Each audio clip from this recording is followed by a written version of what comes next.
Hi, welcome back guys. This is your friend, Cabbage Head Fanfics. Back with amazing fanfiction. This is the series of What if Deku inherits Satan's power?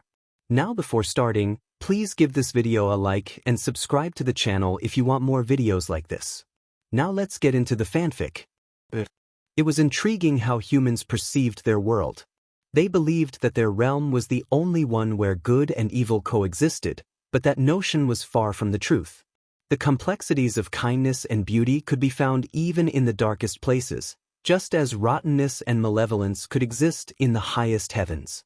These thoughts echoed the words of Satan, the once invincible ruler of hell, who had vanished 5 centuries ago after the last war among the 3 realms, heaven, hell, and the netherworld.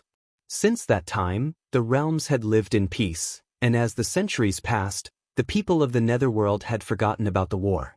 Concepts like gods and hell had become mere figments of imagination, while the emergence of unnatural powers known as quirks had given rise to a new profession, heroes. In contemporary society, approximately 95% of the population possessed some form of quirk, leaving the remaining 5% marginalized and treated as outcasts. Among this unfortunate group was a young man named Izuku Yagi, who had always felt the sting of discrimination. From the moment he was born, he was treated differently than his twin sister, Izumi. His parents, Toshinori Yagi and Inko, favored Izumi, and after Izuku was diagnosed as quirkless, the abuse escalated. He faced bullying not only from his peers but also from his sister and her friends, Katsuki and Katsumi Bakugo. Despite the misery that enveloped his life, Izuku held onto his dream of becoming a hero, even without a quirk. His determination often led to physical confrontations, with others taking pleasure in beating him and insulting his aspirations. Although everyone urged him to abandon his dream, Izuku remained resolute. However, the pain he endured transformed into anger, and that anger morphed into hatred, gradually erasing his capacity for love and kindness, pulling him deeper into darkness. At the age of 15, Izuku's heart was still burdened with resentment, yet he clung to his longing to be a hero. Each day brought fresh torment, and he often returned home injured, with little care shown by his parents, who sometimes added to his suffering. One day in class, while the teacher discussed future career paths, Izuku gazed out the window, lost in thought. The teacher, attempting to engage the students, tossed papers into the air, dismissing the idea of career tests since most aspired to be heroes. The class erupted in cheers, showcasing their quirks until Katsuki interjected, asserting his superiority over his classmates. He claimed that only he and his sister were the true contenders for heroism. When the teacher mentioned Izuku's name in connection with UA Academy, laughter erupted throughout the classroom. Izuku had grown accustomed to this ridicule, but when Katsuki slammed his hand on Izuku's desk, he remained unresponsive. Katsuki taunted him, questioning how a quirkless individual could ever hope to attend UA. Izuku felt a flicker of anger but chose to feign indifference. Katsuki's frustration boiled over as he grabbed Izuku by the collar, demanding his attention. In that moment, a deep voice echoed in Izuku's mind, urging him to fight back. The suppressed hatred within him surged, transforming into an overwhelming rage. As he closed his eyes, he felt this newfound power coursing through him, and when he opened them again, his emerald green irises had shifted to a striking red. The classroom fell silent, shock etched on the faces of his classmates as they beheld the change in Izuku. Despite Katsuki's grip, Izuku remained unfazed. In a moment of hesitation, he surrendered to his anger, unleashing a powerful punch that sent Katsuki crashing into the wall. The room was filled with terrified expressions, while Katsumi and Izumi rushed to Katsuki's side, concern evident on their faces. Izuku stared at his left hand in disbelief, questioning whether he had truly acted in such a way. The hatred still simmered within him, now feeling like a tangible force. Every fiber of his being urged him to unleash destruction, yet Izuku recognized that this was not the path of a hero. He pushed those thoughts aside, grappling with the realization that the power he had just experienced was intoxicating, a temptation he could not easily dismiss. 3 hours later, Izuku found himself reflecting on the surprising turn of events following his outburst at school. The fear he instilled in his classmates was so profound that even the teacher hesitated to send him to the principal's office, a fortunate circumstance for him. As he made his way home, he pondered the incredible strength he had felt when he struck Bakugo. His thoughts were abruptly interrupted when he encountered a sludge villain beneath a bridge. The villain approached him with a mocking tone, suggesting that Izuku could serve as a shield. Startled, Izuku quickly realized the danger he was in as the sludge enveloped him, constricting around his body and making it difficult for him to breathe. Panic surged within him as he grappled with the terrifying thought of dying alone, feeling utterly helpless. In that moment of despair, a deep voice resonated in his mind, urging him to fight back. These words ignited a fierce will to survive within him, and as his life flashed before his eyes, he recalled the pain of being powerless, the scars he bore, and the anger he felt towards those who had wronged him. This overwhelming emotion transformed into a burning longing to become a hero, even as bitterness threatened to consume him. As Izuku's emotions intensified, red lightning began to crackle around him, signaling a surge of power unlike anything he had ever experienced. The voice returned, encouraging him to unleash this newfound strength. He felt his body respond, and to his astonishment, he incinerated the sludge villain, reducing it to nothing. In disbelief, Izuku marveled at the power he had just wielded when he suddenly sensed someone behind him. A tall man with red eyes, a dark ponytail, and scars on his face introduced himself as Lucifer. He claimed to know about Izuku's power and suggested a familial connection. Curiosity mingled with suspicion as Izuku questioned Lucifer about his knowledge. Lucifer explained that he was aware of Izuku's name because it was sewn onto his backpack and invited him to follow him to a nearby warehouse for further explanation. Hesitant but intrigued, Izuku decided to accompany him.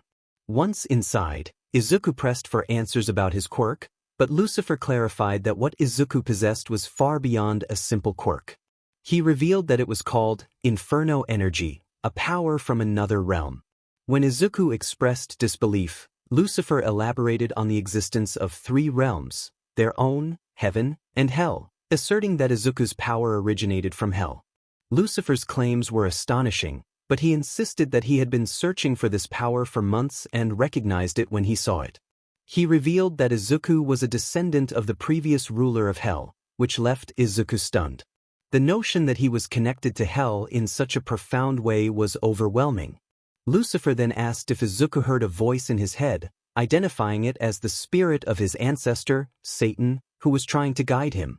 When Izuku questioned why his family had never mentioned this, Lucifer suggested that they likely did not know either, as Satan had concealed his identity. To prove his claims, Lucifer placed a hand on Izuku's head, and visions flooded Izuku's mind, cities ablaze, rivers of lava, and terrifying creatures that were clearly not from his world.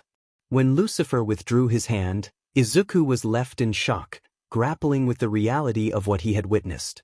Lucifer explained that hell was in chaos and needed Izuku's help. He revealed that he had been the king of hell for the past 500 years, but after being betrayed by his subordinates, he had to hide in the netherworld. Unlike Satan, Lucifer's powers were limited, and he needed Izuku's boundless strength to restore order. Izuku was taken aback by the idea of becoming the new ruler of hell, grappling with the weight of such a responsibility. Lucifer assured him that it was not just his realm but Izuku's as well, as his lineage made him the rightful heir. The proposition was daunting, and Izuku found himself questioning whether he was truly ready to embrace such a destiny. Lucifer's offer was not merely to become a hero but to become a legend, a thought that lingered in Izuku's mind as he contemplated the path laid before him. The choice was his to make, and the fate of the realms hung in the balance. Izuku found himself in a whirlwind of thoughts, grappling with the gravity of the situation. He realized that if Lucifer was serious, he had to take action. With nothing left to lose, he made his decision. He accepted the challenge, though he was unsure of how he could assist. Lucifer explained that the first step was for Izuku to gain control over his power. He offered to take Izuku to a place where they could train. Hesitant at first, Izuku ultimately took Lucifer's hand, feeling a mix of apprehension and determination. He asked about the extent of his potential, curious about the limits of his abilities. Lucifer responded that Izuku could become more powerful than even God. Izuku was taken aback by the enormity of that statement but felt a surge of confidence as he prepared to embark on this new journey. With a snap of Lucifer's fingers, a red seal appeared beside them, and he instructed Izuku to step inside to begin his new life. Izuku corrected Lucifer, stating his full name, making it clear that his former identity was behind him. As they entered the seal, a bright light enveloped them, and when Izuku opened his eyes again, he was astonished to find himself in a vast expanse of green plains. He questioned Lucifer about their location, to which Lucifer explained that this was the training ground. Izuku was surprised to learn that they were not in hell, as Lucifer explained that his presence would alert others, jeopardizing their mission. He emphasized that once they reached hell, Izuku would have to fend for himself. Izuku accepted this reality and inquired about what he needed to do. Lucifer began to explain the nature of his power, known as Inferno energy, which could only be wielded by those of Satan's blood. This power had a unique ability. It could grow stronger by drawing energy from those defeated by Izuku. This meant that the more foes he vanquished, the more powerful he would become. Izuku grappled with the idea of having to kill others, but Lucifer reassured him that he would be targeting those already in hell, suggesting that he would be doing them a favor. Curious about how the power transfer worked, Izuku learned that upon defeating someone, their power would naturally flow to him, especially if they were formidable opponents. There was also a chance he could inherit their special abilities. Lucifer then introduced the concept of red lightning, a special power that had been acquired by Satan after defeating a previous god. Izuku was shocked to learn that Satan had killed a god, but Lucifer downplayed the significance, explaining that gods had long lifespans but were not immortal. It was a natural cycle for gods to fall, and new ones would rise to take their place. Izuku was intrigued by the notion of an unlimited lifespan, which meant that if he became powerful enough, he could live forever, provided he avoided fatal encounters. Lucifer encouraged him to summon the red lightning, explaining that it was tied to his emotions. Izuku recalled that he had only summoned it when he felt intense anger. As he reflected on his feelings of hatred and betrayal, the red lightning surged around him, and he felt a powerful energy coursing through his body. Lucifer praised him for tapping into that power and instructed him to unleash it. Following a voice in his mind, Izuku punched the ground, and to his astonishment, the earth exploded beneath him, creating a massive gap. Lucifer remained unfazed by the display of power, while Izuku, now drained, was left in awe of his own abilities. He expressed his exhilaration at the destructive potential he felt within him. Lucifer, amused by Izuku's intensity, encouraged him to continue training, recognizing that Izuku was not like most kids. With a nod of determination, Izuku prepared to embrace his newfound strength and the challenges that lay ahead. 3 hours later, Izuku continued his training while Lucifer provided him with more insights about his newfound power. Izuku expressed his doubts about his endurance, feeling overwhelmed by the intensity of the training. Lucifer reassured him, acknowledging that he had performed remarkably well considering he had awakened his abilities only 8 hours prior. Curiosity led Izuku to ask about their familial connection. Lucifer clarified that he and Satan were not brothers in the literal sense but rather very close friends, akin to brothers. This bond was one of the reasons Satan had entrusted Lucifer with the throne instead of another lord. Intrigued, Izuku sought to understand more about the hierarchy of hell. Lucifer explained that in the past, there had been 13 Dark Lords, powerful beings who answered only to Satan. He revealed that he had been one of those lords and the most powerful among them. After Satan's departure, Lucifer became the ruler of hell, and the other lords were compelled to bow to him. Their primary role had been to protect him. Any threat against him would be dealt with severely. Izuku pondered why Lucifer was no longer in that position of power. Lucifer recounted the betrayal he had suffered at the hands of his subordinates, leading to his current situation. He noted that only 8 lords had opposed him, leaving him to wonder about the fate of the remaining 4.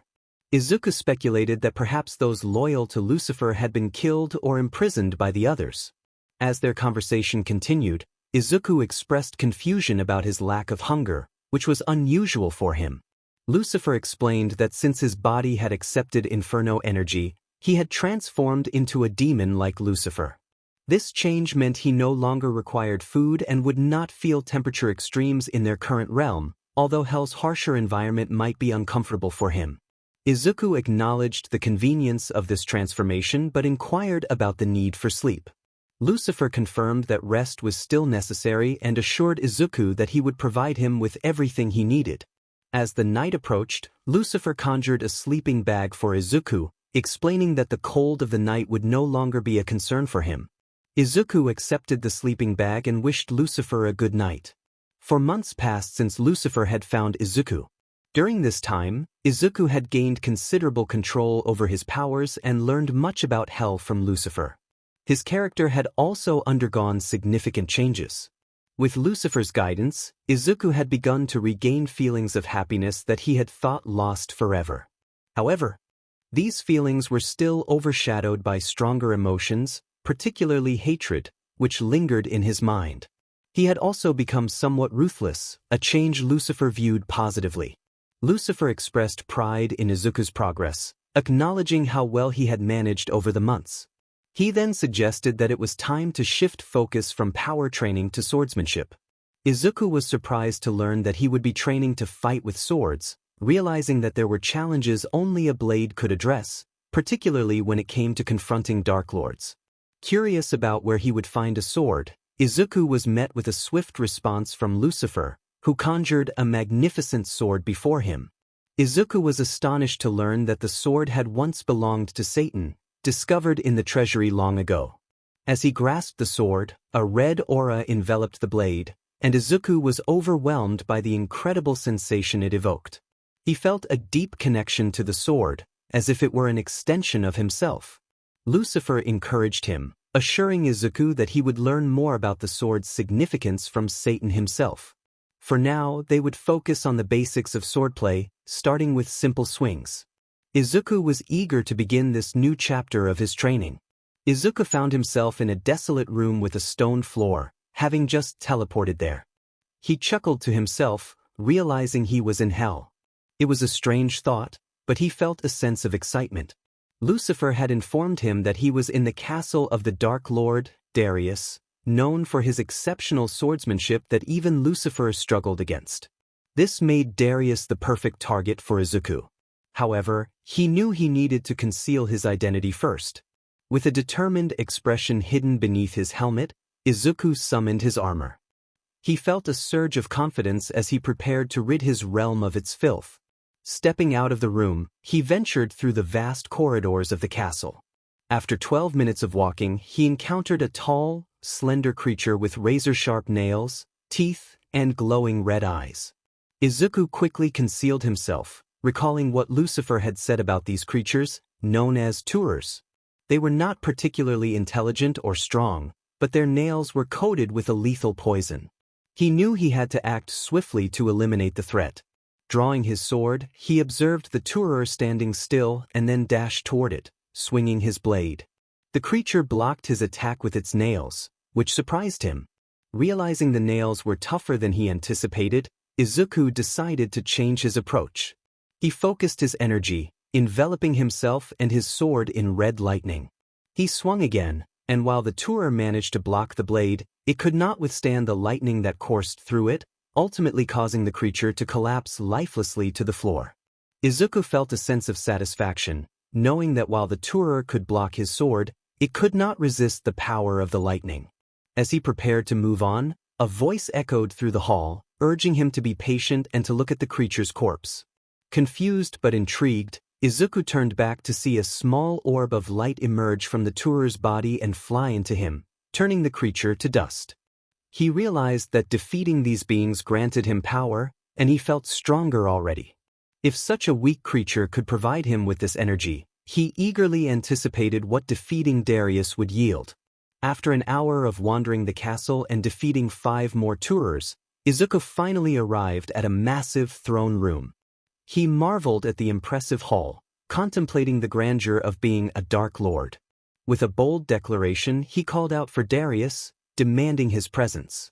Silence enveloped the hall, but Izuku sensed a heavy pressure, indicating that someone was watching him. Moments later, a male voice echoed, questioning his audacity to speak so insolently to the great Dark Lord Darius. Izuku proclaimed himself as a shadow of death, come to banish wicked souls and reclaim the land for the true King of Darkness. Darius's laughter filled the hall, and he appeared before his throne, a man with gray hair, a beard, and piercing yellow eyes. He expressed amusement at Izuku's boldness and questioned what he knew about the Dark King. Izuku asserted that whoever was impersonating him would face his wrath and demanded to know the Dark King's whereabouts. Darius dismissed Izuku's inquiry, refusing to divulge any information. Undeterred, Izuku warned Darius that he would face a miserable demise for his refusal. Darius laughed again, finding amusement in Izuku's bravado, and summoned a sword to his hand. Izuku, sensing the seriousness of the situation, prepared for battle. He charged at Darius, swinging his sword toward the Dark Lord's head. Darius blocked the attack and retaliated with swift moves of his blade. Izuku found himself on the defensive, blocking and dodging Darius's relentless strikes. He realized that Darius was fixated on his left hand, likely aiming to disarm him. With a newfound understanding of Darius's strategy, Izuku smirked and prepared for another exchange. This time, Darius charged at him, and they engaged in a fierce clash of blades. The skirmish was brief but confirmed Izuku's suspicion. As Darius swung again, Izuku unleashed red lightning from his body, stunning Darius momentarily.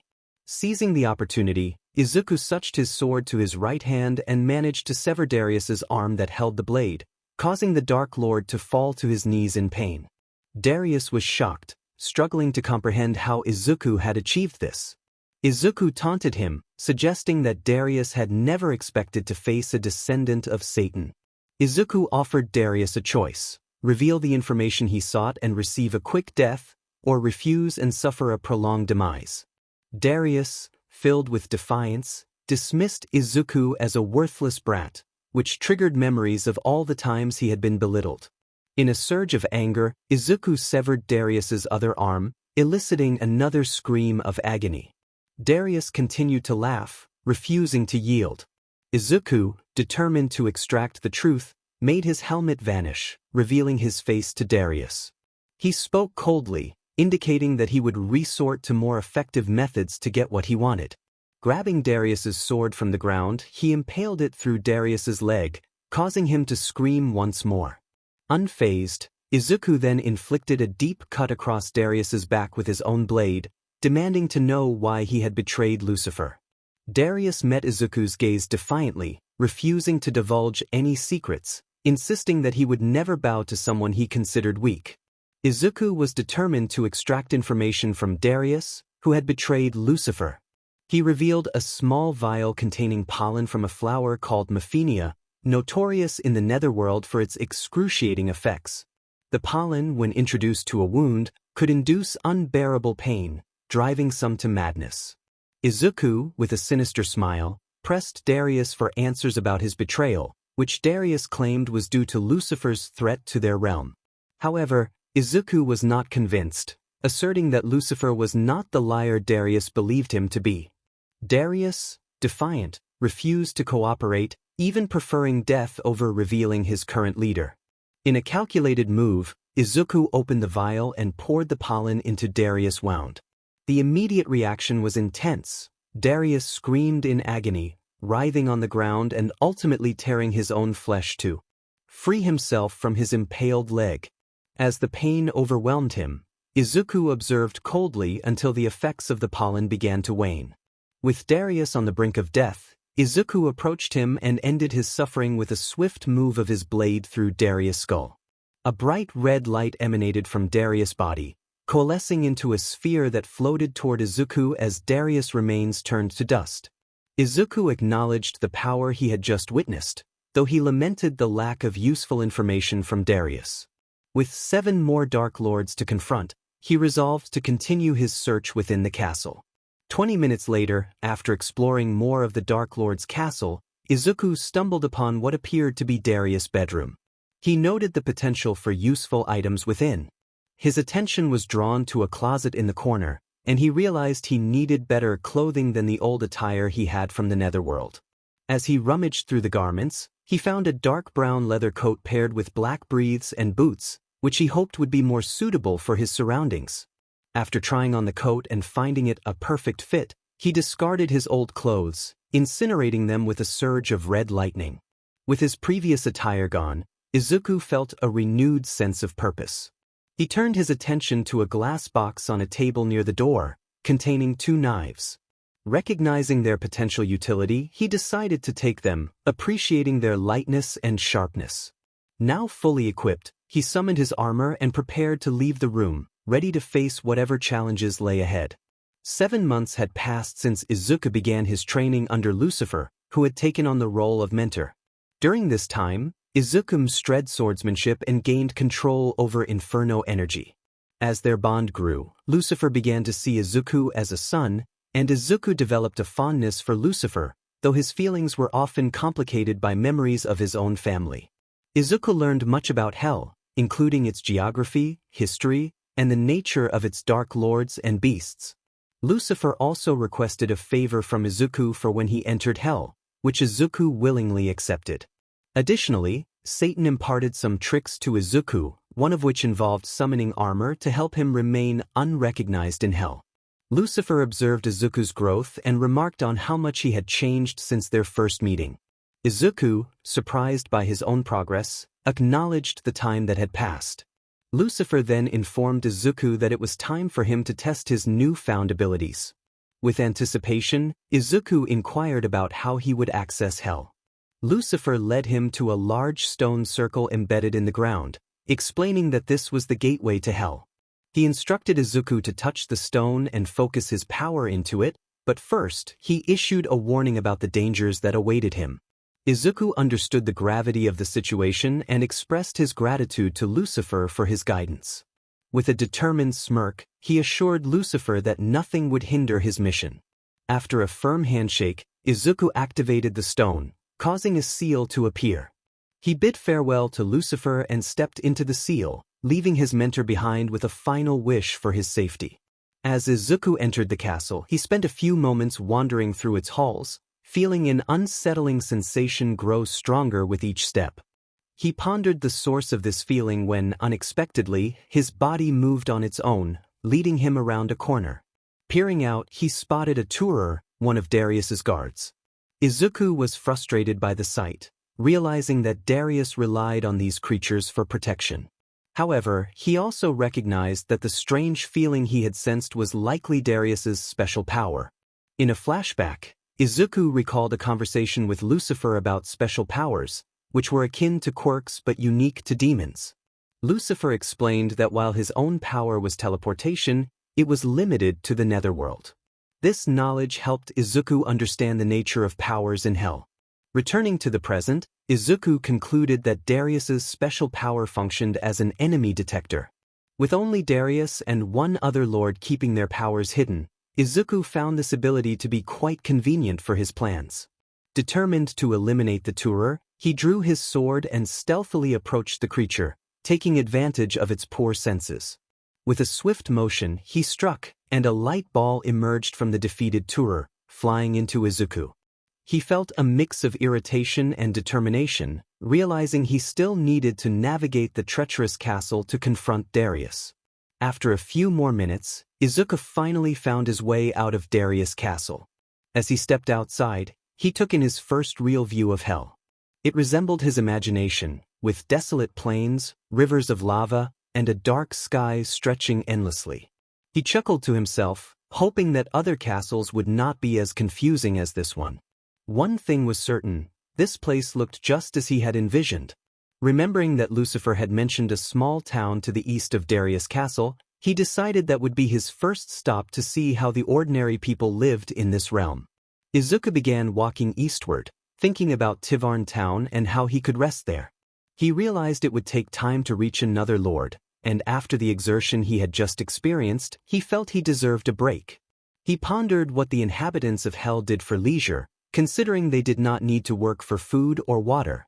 Just as he was lost in thought, he sensed a stronger presence nearby. It reminded him of the earlier feeling he had experienced, prompting him to find cover. He quickly hid behind a nearby boulder and waited, soon spotting a tall creature with red skin, thick horns, and rock-like scales. Recognizing it as a Morat, he recalled Lucifer's warning about their tough scales, which could withstand most attacks. However, he remembered that they had a weak spot on their throats.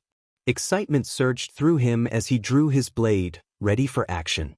With determination, he dashed toward the Morat, drawing its attention. As the creature charged at him, Izuku deftly avoided its punch and struck with precision, stabbing through its neck and ending the confrontation swiftly. Disappointment washed over him as he realized he had expected a more challenging fight. He reflected on how defeating a Dark Lord had set his expectations high, and he shrugged off the encounter as mere distraction. Deciding it was time to move on, he made his armor disappear and resumed his journey toward the town. After hours of walking, Izuku finally arrived at Tivarn. Along the way, he had encountered only 2 more Morats, which he had easily defeated. As he passed through the town gate, he observed the residential areas, noting how peaceful everything appeared despite being in hell. The townspeople seemed cheerful, and he felt a gentle smile spread across his face. He decided to ask someone for directions to a place where he could rest. Approaching a man nearby, he inquired about accommodations. The man welcomed him and directed him to an inn just a few streets away. Grateful for the assistance, Izuku thanked him and made his way toward the inn. Upon entering, he was greeted by an elder man with brown eyes and long, red hair. The elder asked if Izuku wished to stay, and after confirming that he was indeed looking for a room, the man retrieved a key from under his desk and handed it to him. Izuku expressed his gratitude and hesitated before asking a personal question about the elder's work in a place where money seemed irrelevant. The elder explained that he was aware of how things worked between realms, sharing insights about life, death, and the afterlife. In a flashback, Izuku recalled his conversation with Lucifer about the cycle of existence. Lucifer had explained that individuals born in the netherworld lived until they died, at which point their life choices determined their fate, either ascending to heaven or descending to hell. Hell served as a second chance, allowing souls to live again with their memories intact, striving for redemption. However, failure meant being cast into the abyss, a place of eternal suffering. With this knowledge, Izuku felt a renewed sense of purpose as he prepared to explore Tivarn and uncover the mysteries of this strange new world. In flashback, Izuku had been informed about how things worked in this realm. After many had realized they had little choice, they decided to live peaceful lives and support one another. Some individuals simply needed a place to stay, so he, along with a few others, built a shelter that served as a haven for all in this realm. This arrangement had persisted for an unknown length of time. Although money was unnecessary, there were still essential tasks to be accomplished, such as protecting themselves from monsters. Izuku understood the concept. The entire realm was based on the principle of mutual assistance, a pathway to heaven that surpassed his initial expectations. He inquired about the duration of the man's existence in this realm, to which the man replied that he had been there for approximately 15 years. Grateful for the information, Izuku smiled and thanked him before heading upstairs to his room. He entered, placed his sword on the ground, and collapsed onto the bed, feeling utterly exhausted. He chuckled to himself, acknowledging the craziness of his situation. He was determined to reclaim this realm, an ambitious idea, but one that suited his adventurous spirit. He planned to stay for a few days to gather more information before confronting the Dark Lord Nervous. If he remained focused, he estimated he could reach Nervous's castle in 2 weeks. He hoped that this Dark Lord would not be as stubborn as Darius had been. With a yawn, Izuku decided to think more about his plans once he had rested. Izuku closed his eyes and drifted into sleep. In his dream, he found himself in a dark void. He called out, seeking any sign of life. Suddenly, he heard a voice welcoming him, and he turned to see a shadowy figure resembling a human. The figure introduced itself as Satan and expressed a longing to speak with him. Satan explained that he needed to discuss something important while there was still hope for Izuku. The young man was confused by the mention of hope and questioned its significance. Satan sensed the deep hatred within Izuku's soul and cautioned him that such emotions were detrimental. Izuku insisted that he needed his hatred to be strong, but Satan clarified that while hatred was powerful, it should not be the only source of strength. He had observed Izuku since BRH and had seen every moment of his life. Satan revealed that it was not hatred that activated Izuku's power, but rather his longing. He urged Izuku to remember the moments when he had turned his wishes into reality, emphasizing that it was his own will that had brought him this far. If he failed to control his emotions, he risked destroying everything he aimed to protect. Satan advised him not to let his past dictate his future, warning that otherwise, his past would become his future. With that, Satan bid farewell to Izuku. 2 weeks later, after arriving in Tivarn town and resting, Izuku spent the next 4 days gathering information. He then set off toward the city of Alcides, where his next adversary awaited. His journey had spanned many days, during which he had defeated numerous foes, none of whom posed a significant threat. He passed through several small towns like Tivarn but did not linger, remaining focused on his goal. By the 10th day of his journey, he felt a mix of boredom and anticipation. He expressed his frustration to himself, hoping that Nervous would provide a real challenge, as he had grown weary of the weak monsters he had encountered. The dream with Satan lingered in his mind, particularly the revelation that it was his will, not hatred, that had propelled him forward. He struggled to let go of the pain from his past, tears forming as he reflected on his experiences. However, he quickly sensed something unusual nearby, snapping him out of his melancholy. Determined to focus on his mission, he felt a surge of excitement at the prospect of facing a real challenge. As he continued down the road, he encountered a gigantic serpent. Recognizing it as a fire serpent, he recalled what Lucifer had taught him about its fiery breath and approached it with caution. With a bold declaration, he caught the serpent's attention, realizing it would not take kindly to his challenge. The serpent unleashed a stream of fire toward him, but Izuku cleverly created a gap in the earth with lightning to shield himself from the flames.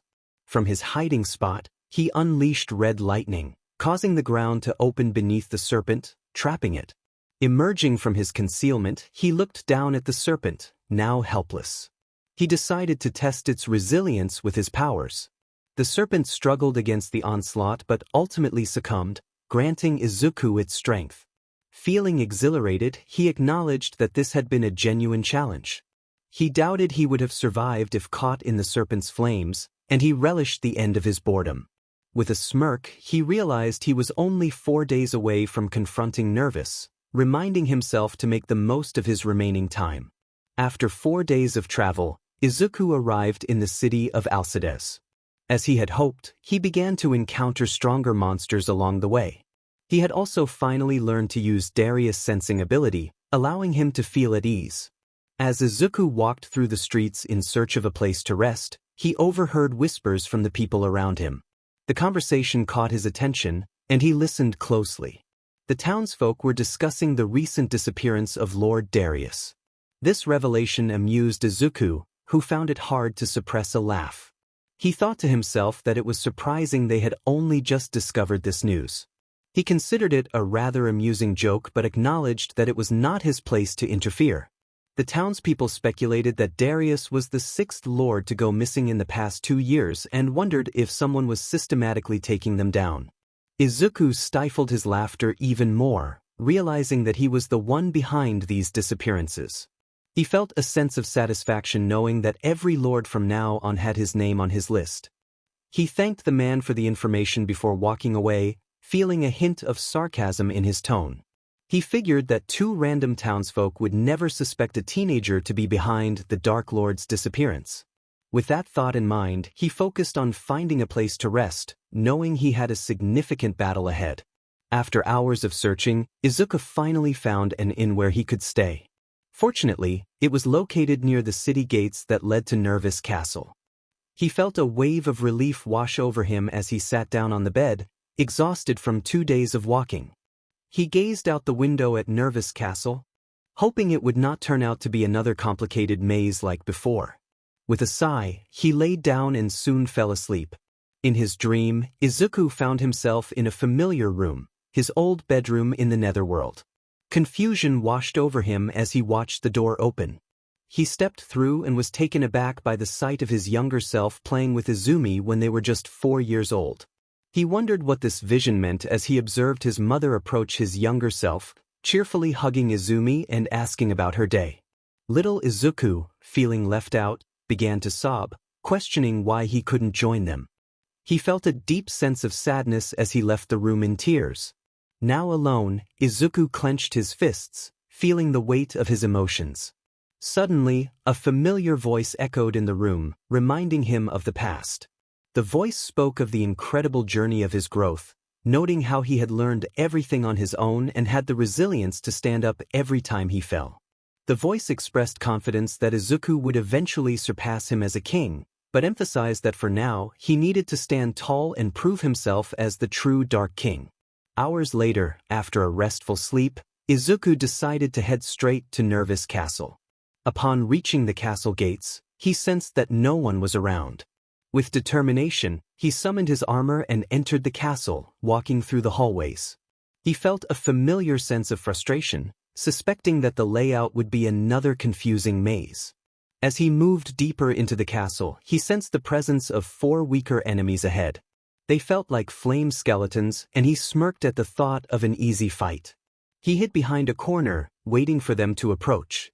When they came close enough, he swiftly drew his sword and slashed through them in an instant.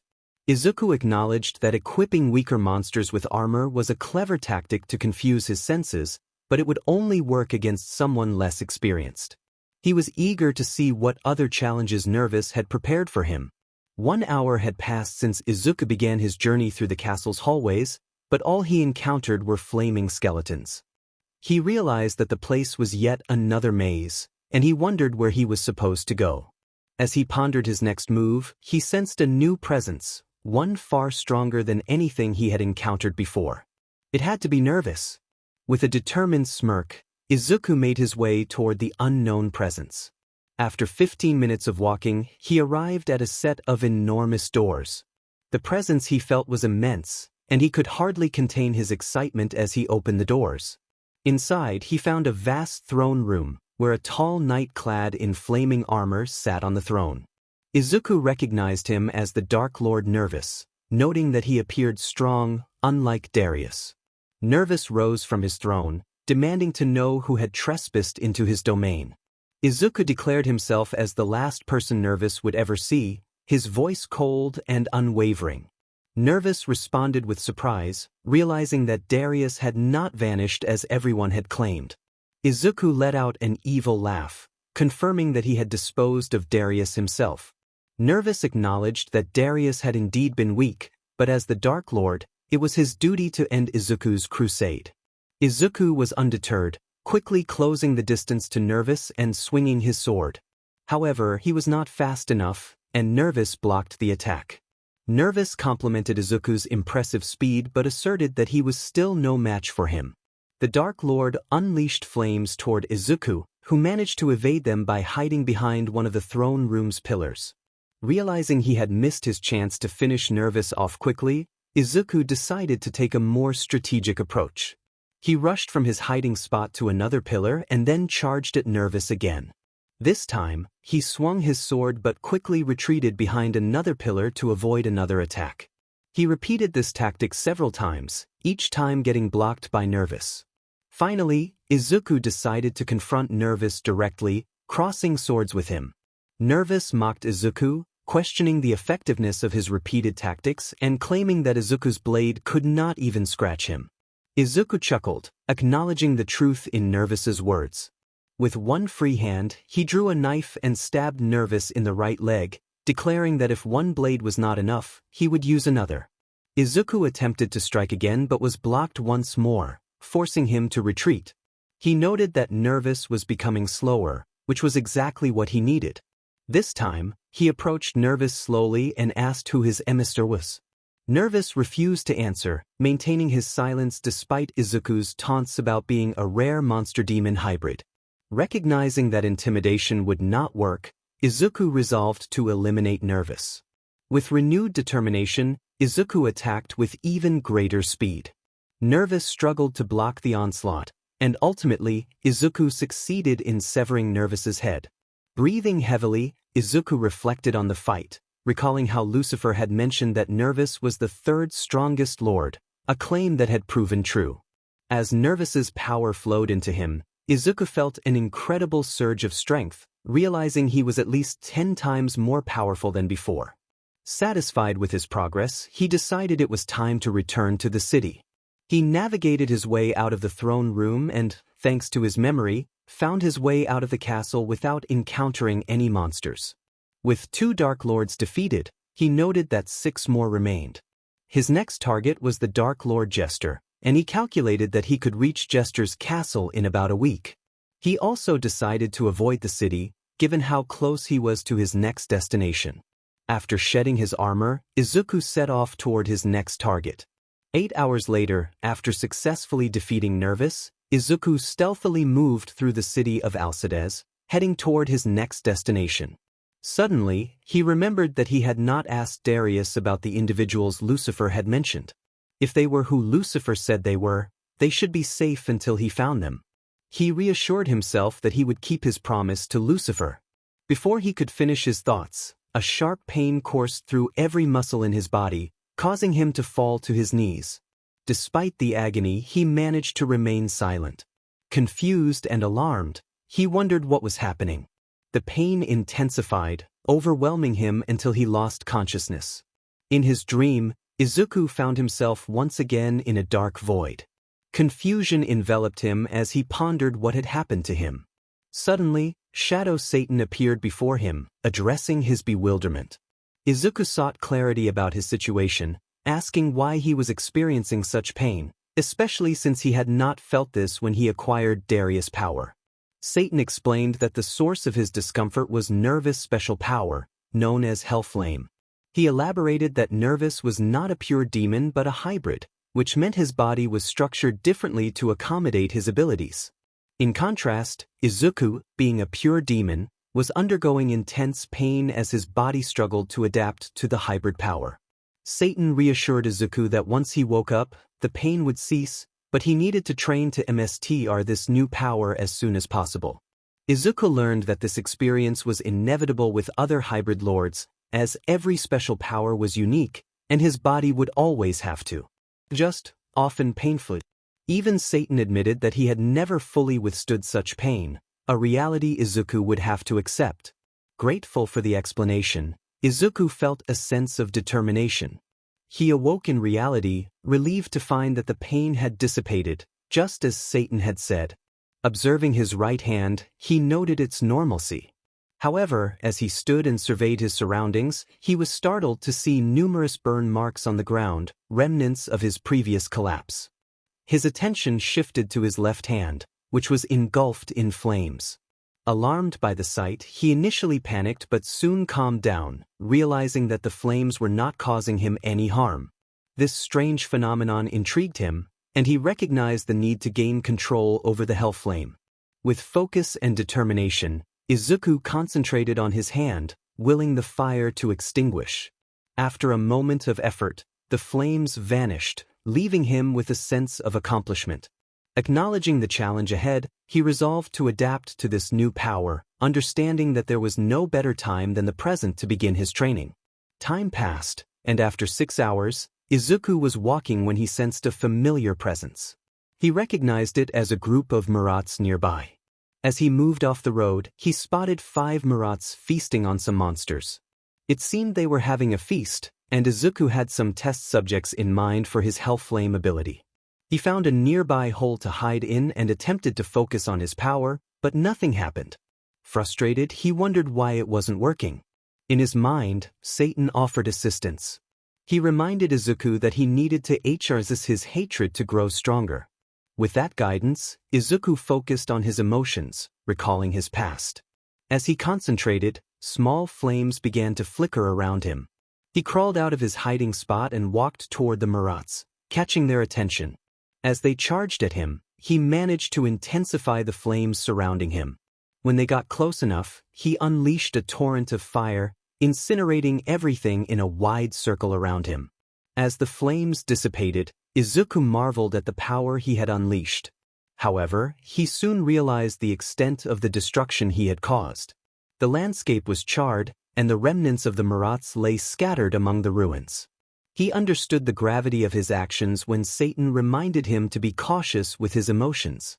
If he had unleashed such power in a city filled with innocent people, the consequences would have been dire. Izuku felt remorse for letting his emotions take control, acknowledging that he had destroyed more than just his enemies. He vowed to improve and control his powers better in the future. Encouraged by Satan's belief in him, he felt a renewed sense of determination to our hell flame before confronting the Dark Lord Jester. 9 days later, after extensive training on the road, Izuku finally reached near a city. He reflected on how much later he had arrived than expected, attributing the delay to his rigorous training with Nervous's power. Despite the setback, he felt confident in his ability to wield Hellflame effectively. As he walked through the peaceful streets of Nereus, he admired the beauty of the realm and resolved to uncover the truth behind Lucifer's betrayal. He was determined to protect this peace at all costs. However, his moment of reflection was interrupted when he sensed something amiss in a nearby dark alley. Without drawing attention, he leaped onto the roof of a nearby building to observe the scene below. His heart sank at the sight of a gang of 6 men harassing 2 terrified young women.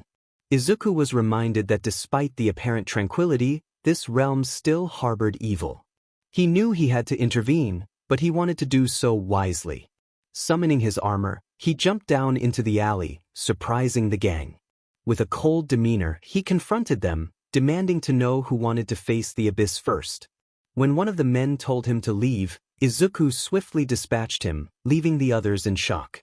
Fear gripped the remaining gang members, and they fled, abandoning the women.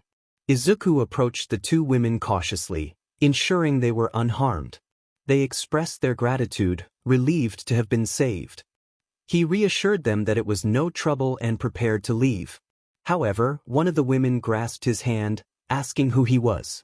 Unsure of how to respond, Izuku decided to introduce himself as the Hellwalker, a protector of peace in the realm. As he freed himself from her grip and leaped back onto the roof, Satan teased him about his chosen name. Izuku brushed off the mockery, realizing he was already late and that Jester would likely be aware of his presence. He decided it was time to step out of the shadows, knowing that he had a name to uphold for the enemies he would face. With a plan in mind, he resolved to find a place to rest for the day before visiting Jester, whose castle was a 10-hour journey away. He felt ready to confront whatever challenges lay ahead. And flashback. Izuku stood in shock, though his armor concealed his expression, after hearing Lucifer shout a name that sent chills down his spine. Lucifer smiled and mentioned that someone should arrive shortly, hoping it wouldn't be a bother. Izuku remained frozen, paralyzed by the unfolding events. A voice called out, asking if she had been summoned. Izuku turned to see a appealing woman with dark purple eyes and black hair tied back, dressed in a flowing black gown. Lucifer introduced her as Hellwalker. Izuku stared at Ariana, still in disbelief that she was standing before him. He quickly shook off his trance and decided to act before Ariana could approach Lucifer. He inquired about Lucifer's presence, prompting Lucifer to respond that it was a long story and suggested they talk it over. Izuku agreed but first posed a question. He removed his helmet, revealing his green hair and glowing red eyes. He asked about the color of his eyes. Lucifer appeared slightly confused but answered that they were red. A wide, devious smirk spread across Izuku's face as he realized the truth. He acknowledged that the impostor had done well, even managing to fool Lucifer's wife, but he knew better. He urged the impostor to reveal their true identity, calling them the Dark Lord Jester. Before the impostor could respond, Izuku lunged forward in the blink of an eye, attempting to slash at them. The impostor dodged the attack, and Izuku declared that the real Lucifer would never evade such a feeble strike. He would confront it head-on. The impostor began to laugh menacingly, admitting that Izuku's insight was unexpected. As black mist enveloped the impostor, their voice shifted, revealing their true form. Izuku realized that he was indeed facing Jester, who emerged from the mist, wearing a brown vest and a mask with a distorted smile. Izuku commented on Jester's appearance, noting that it was how he truly looked. Jester chuckled and admitted that he had forgotten his true appearance long ago. He then asked how Izuku had figured him out. Izuku explained that Jester had made several mistakes. First, Lucifer had told him that conquering this realm was solely up to him and that he would not interfere, meaning Jester should not have been there.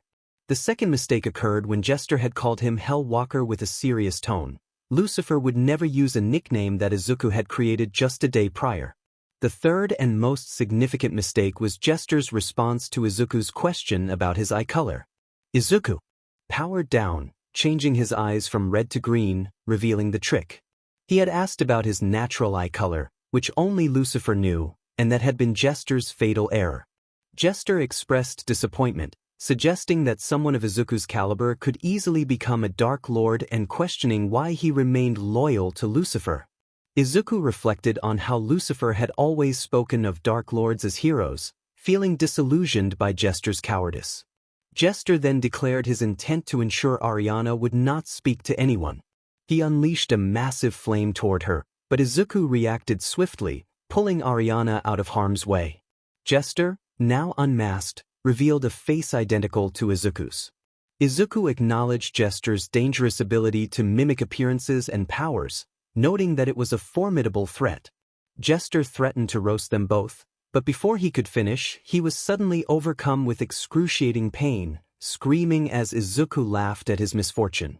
Izuku explained that while Jester might look like him, he was not truly Izuku. The pain Jester felt was a side effect of using hybrid power. Jester struggled to comprehend the situation, and Izuku reveled in his torment, explaining that Jester was experiencing pain beyond imagination as his body adjusted to the hybrid power. Izuku approached Jester, assuring him that the pain would subside soon. Before it did, he severed Jester's feet and left arm, eliciting an even louder scream. Izuku taunted Jester, indicating that he would now answer a few questions. He began with a query about Sabrina's whereabouts. Jester's expression shifted, and a small smile appeared as he claimed ignorance. Izuku's demeanor darkened, his twisted smile reflecting his growing coldness. He pressed Jester for information, suggesting that perhaps Orion might know where Sabrina was. Jester trembled in fear, finally revealing that his MS tier was Hades. Izuku was taken aback by this revelation, contemplating the implications. He resolved to inquire further when he next met Lucifer, intrigued by the mention of Hades. Even if he was lying, this was the closest Izuku had come to any information since arriving in Hell. He stood up, his wicked smile fading into an expression as cold as his gaze. Ariana, trembling from the sight before her, wondered what he would do next. Izuku remained silent, drawing his blade and swiftly severing Jester's head from his body. This was his way of handling things. Turning to face Ariana, Izuku recognized the shock etched on her features. He understood that he had much to explain. Noticing her distress, he offered a gentle smile, hoping to ease her fear. It seemed to have an effect as he approached her and bowed his head slightly. He introduced himself, expressing his apologies for frightening her. He explained that he was there on behalf of her real husband, with the order to bring her to the netherworld. Ariana's eyes widened in disbelief as she processed his words. She asked if he truly knew where her husband was, her voice filled with a mix of hope and skepticism. Izuku confirmed that it was indeed her husband who had sent him. He urged her to come with him, promising to explain everything during their journey. Although still in shock, Ariana ultimately decided to trust him and agreed to follow. After a 9-hour time skip following Izuku's encounter with the Hell Walker, he finally found an inn to rest in. Refreshed, he walked through the streets of Nearest once again. As he anticipated, rumors about his recent exploits had already begun to circulate among the townsfolk. He noted that it had barely been 9 hours, yet nearly everyone seemed to know about him. Satan, his companion, remarked that it would not be surprising if Jester had also heard the news. Izuku reflected on how some people were already suggesting that he was responsible for the Dark Lord's demise. While he acknowledged that this was not entirely incorrect, he felt a mix of pride and annoyance. However, he quickly shifted his focus, realizing they needed to visit Jester. After another 2 hours, Izuku left the city and arrived at Jester's castle, clad in his armor. He noted the difficulty of reaching the castle, having defeated around 20 Murats along the way, which indicated that Jester was indeed prepared for him. Satan commented that it seemed Jester believed he was ready for the challenge. Izuku, feeling confident with his enhanced control over Hellflame, felt certain that nothing Jester could throw at him would stop his wrath. With a sense of anticipation, he entered the castle, immediately confronted by 10 Tourers. Without hesitation, he unleashed red lightning, incinerating them as he continued deeper into the castle. This pattern of destruction continued for several hours until he sensed 2 significant presences ahead. He pressed on, dispatching monsters and absorbing their power. Eventually, he reached a set of doors leading to the immense presence he had sensed, but a figure stepped into his path. The creature was humanoid, with horns and black skin, wielding a spear. It introduced itself as Gyulas, a demon guardian, and declared that it would not allow Izuku to harm Mstr Lucifer. Izuku, puzzled by the mention of Lucifer, dismissed the guardian's warning. He was determined to eliminate this obstacle and discover what was happening in the castle. Before Gyulas could finish his sentence, Izuku, out of sheer boredom, incinerated the guardian with hell flame, mocking its bravado. As he opened the doors, he was met with an unexpected sight. Instead of a throne room filled with enemies, he found his mentor, Lucifer, seated on the throne. Lucifer greeted him with a pleasant surprise, which sent Izuku into a whirlwind of confusion. He struggled to comprehend the situation, but Lucifer approached him, asking if something was wrong. Izuku's mind raced as he processed the implications of Lucifer's words. Lucifer then mentioned that there was someone Izuku needed to meet, calling out a name that took Izuku by surprise: Ariana. In a flashback, Izuku remembered a recent sparring session with Lucifer. After their training, Izuku had expressed his exhaustion, ready to retire for the night. Lucifer, however, had a serious request. He wanted Izuku to find his family once he entered Hell. Izuku was taken aback, realizing for the first time that Lucifer had a family. Lucifer explained that he had kept this information private to avoid complicating matters. He asked Izuku to save his wife and daughter, revealing their names, Sabrina and Ariana. An hour later, Izuku and Ariana walked through the castle corridors as he explained the current situation in Hell. Initially skeptical, Ariana's doubts faded when Izuku demonstrated his powers with red lightning. As they continued, Izuku sensed a strange energy nearby, reminiscent of a previous encounter at Darius Castle. He felt compelled to investigate, urging Ariana to stay close. Following his instincts, he led her to a set of doors. Upon opening them, they found an empty room with a clean stone floor, a place Izuku recognized. He realized it was a teleportation point that had given him that odd sensation. Ariana, unfamiliar with the room, listened as Izuku explained its purpose. It could transport them to the netherworld. With a nod of agreement from Ariana, Izuku activated the red seal on the ground, inviting her to step through first. Though nervous, she complied and disappeared into the portal. Izuku followed, determined to ensure Lucifer's wife reached her husband safely. In the netherworld, Ariana surveyed the green plains with a sense of confusion when Izuku finally appeared. He pondered the situation, realizing that the seal had brought them to a place that resembled the one he had left. He wondered aloud about Lucifer's whereabouts, contemplating where he might be. Before Izuku could finish his thought, a familiar voice interrupted him. Lucifer greeted Izuku warmly, though he appeared weary. Izuku acknowledged Lucifer but pointed out that his attention should be on Ariana. Lucifer's expression shifted from confusion to shock as he recognized her, tears welling in his eyes. He approached her and embraced her tightly, expressing his relief at finding her again. Ariana reassured him that she was safe, thanks to Izuku, whom she referred to as the Hellwalker. Lucifer, now confused, inquired about this Hellwalker. Izuku explained that much had transpired since Ariana had gone to Hell and promised to fill Lucifer in on everything. Lucifer, with a serious demeanor, urged Izuku to share every detail. 2 hours later, Izuku had recounted all that had happened in Hell, from his arrival to the defeat of Jester, sharing insights that even Lucifer had not known, particularly about a figure named Hades. Lucifer expressed pride in Izuku's progress and then shifted the conversation to how they had returned to this location. Izuku sought clarification on the seal from Jester's castle, wondering if they were in the same place where they had trained previously. Lucifer clarified that while the two locations were similar, this was not the training island. They were actually in southern Europe. Izuku decided to stay for a while, appreciating the opportunity to train against monsters, though he found it challenging to concentrate. Lucifer encouraged him to make the most of every opportunity, and Izuku agreed with a smile. 3 weeks passed, during which Izuku focused on mastering his hellflame. He gained significant control over it, nearing mastery, and it was no longer dangerous for him to use. He also experimented with Jester's copy ability, though he had no intention of using it extensively. Throughout this time, Lucifer appeared happier with Ariana, having shared Izuku's life story with her in confidence, which deepened her sympathy for him. As the time came for Izuku to resume his mission, he informed Lucifer and Ariana of his decision. Lucifer supported him, while Ariana expressed her concern for his safety. Izuku assured her he would return safely and prepared to say his goodbyes. Ariana playfully warned him not to get killed, prompting a chuckle from Izuku as she playfully hit Lucifer on the back of his head, bringing laughter to the moment. With a promise to bring back their daughter Sabrina, Izuku activated the seal once more, bidding farewell as he disappeared.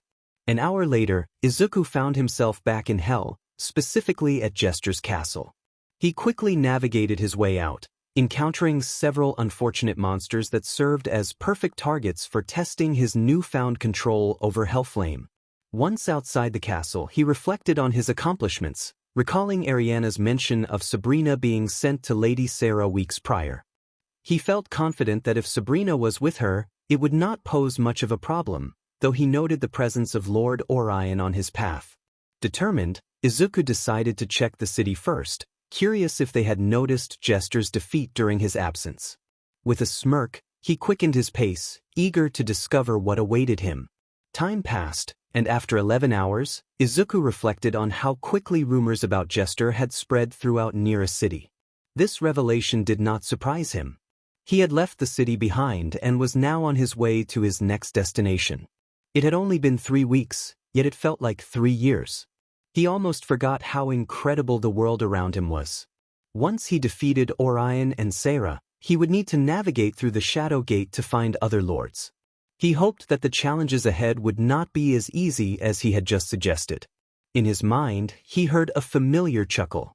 The voice reminded him of his own strength, urging him to recognize that he was capable of facing even the 3 archangels of the gods.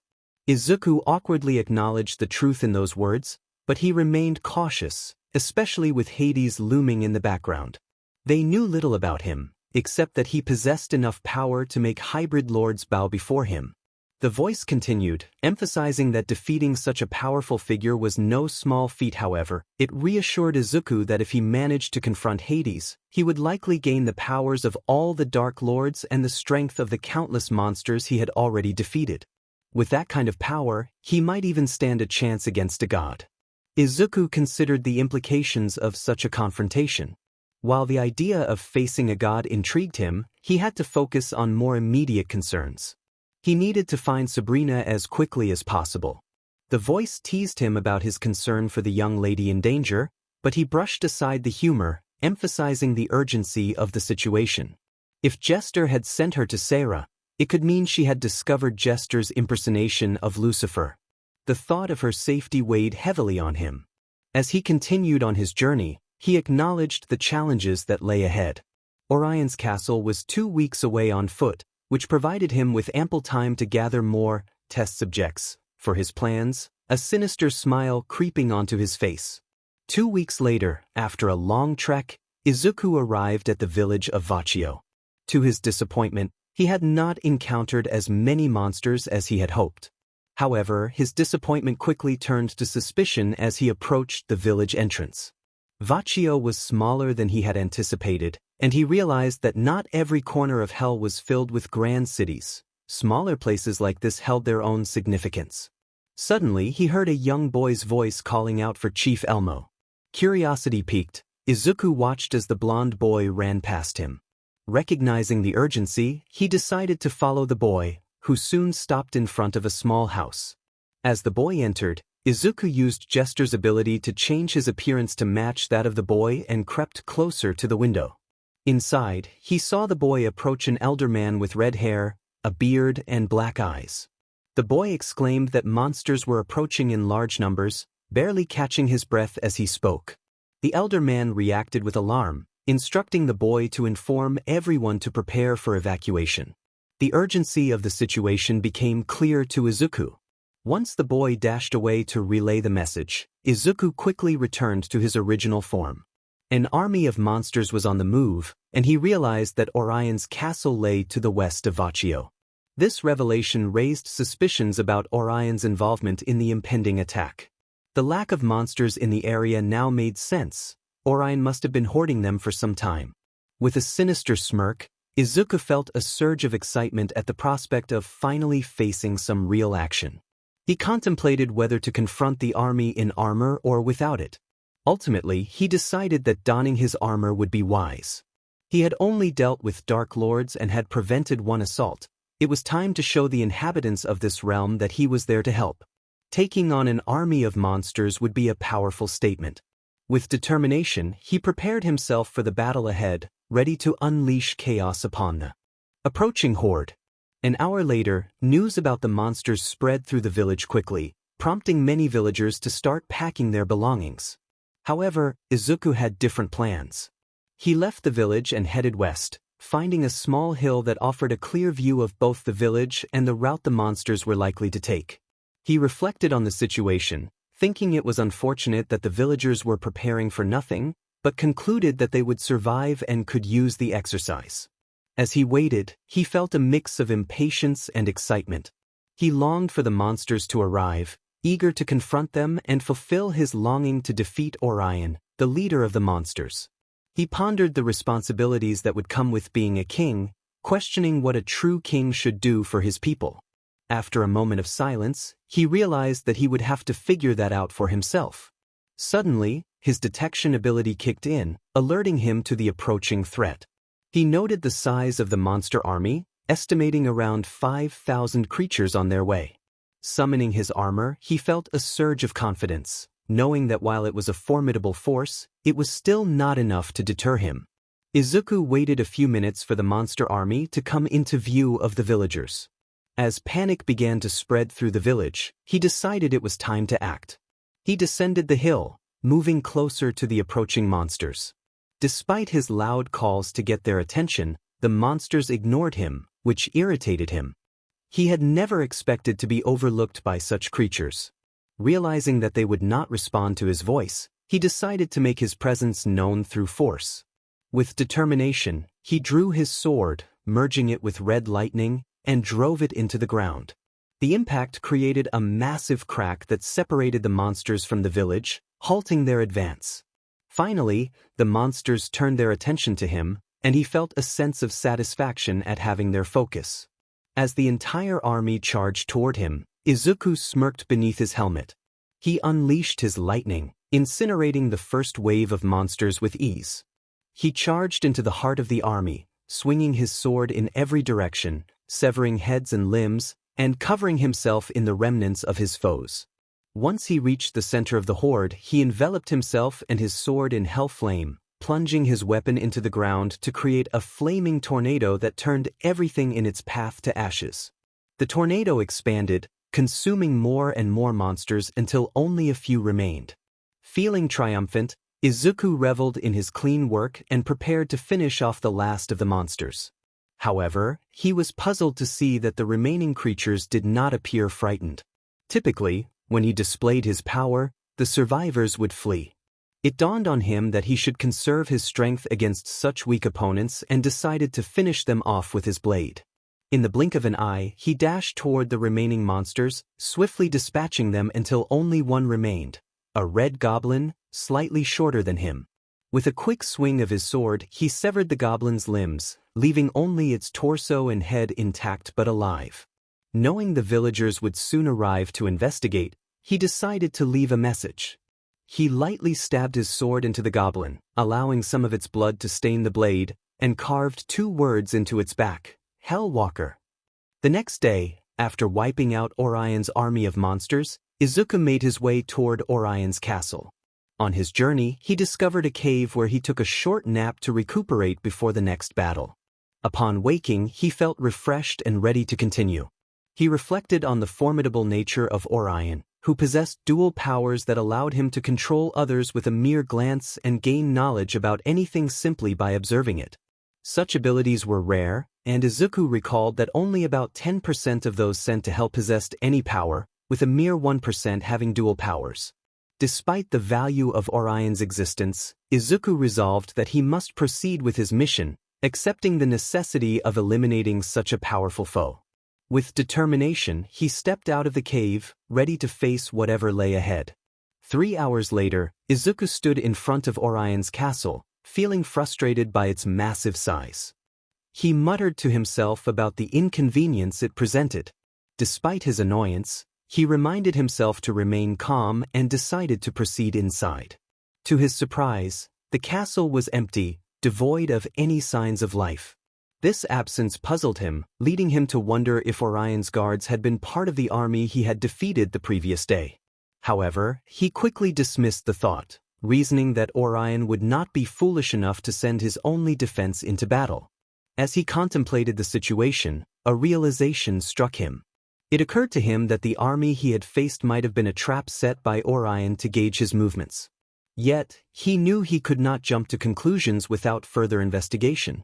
He began to explore the castle's halls, walking for hours without encountering anyone or anything that could be considered alive. Frustration mounted as he sighed, acknowledging that he had been played for a fool. Determined to find Orion, Izuku retraced his steps back to the gate. If Orion was not there, he concluded that the only other place he could have gone was Sarah's castle. Leaving the castle behind, he reflected on his carelessness. Although Orion was aware of his pursuit, he felt a sense of urgency to reach both Orion and Sarah quickly. He needed to act fast if he wanted to find Sabrina. As he walked, Izuku attempted to reach out to Satan, seeking guidance. However, silence filled his mind, heightening his anxiety. He recalled a previous conversation with Satan, where he had learned that Satan was not a physical being but rather a collection of memories left behind by a past user of the power. The possibility that Satan might disappear one day weighed heavily on him, and now, with no response, he felt utterly alone. With a tear rolling down his cheek, Izuku acknowledged his solitude. He resolved to move forward without anyone by his side, convincing himself that he could face this realm alone. A twisted smile formed on his face as he embraced his newfound ruthlessness. He was determined to unleash his full power without restraint, ready to confront Orion and Sarah as his worst nightmare. 2 weeks passed as Izuku traveled toward Sarah's castle, where he believed Orion would be hiding. The absence of Satan's voice had changed him. He felt anger towards Satan for not saying goodbye. Each day, the silence of hell became more pronounced, and without Satan's presence to temper him, Izuku grew increasingly ruthless in battle. He eliminated enemies with swift efficiency, revealing a terrifying side of himself that only emerged during conflict. Yet, when passing through towns, he maintained the ability to engage in normal conversations. As he made his way through the City of Rain, he felt a surge of determination. He was eager to confront Orion, vowing that his death would not be painless. Suddenly, he sensed an approaching army of monsters from the direction of Sarah's castle. A devious smirk crossed his face as he realized they were attempting to build another force. He welcomed the challenge, confident in his ability to wipe them out without falling for any tricks. Continuing on, he soon spotted an army of 12,000 monsters. Instead of charging in headfirst, he decided to sneak around and position himself behind them. He calculated that if he ran from his current location, he could reach Sarah's castle in about 30 minutes, but first, he needed to eliminate the weaklings in front of him. Drawing his blade, he focused Hellflame into it, preparing for an overwhelming attack. With a powerful swing of his sword, he unleashed a torrent of flames that engulfed the entire army, turning them to ashes. He reveled in the display of his true power, relishing the thought that Orion had underestimated him. With the army defeated, All that remained was to claim the heads of those he deemed cowards. 25 minutes later, Izuku finally stood before Seira's castle, clad in his armor. He wondered if he had finally found a castle that wasn't a complicated maze. He entered and began to run through the corridors, feeling a sense of unease. The silence was unsettling, and he feared that everyone had escaped again. As he sped up, he suddenly sensed two presences nearby. One of them radiated a power that could only be described as that of a Dark Lord. As he approached the source, he peered around a corner and saw two figures. The first was a tall man with black hair and yellow eyes, and the second was a woman with red eyes, black hair, and horns. Recognizing them as Orion and Seira, Izuku decided that he would deal with Orion first.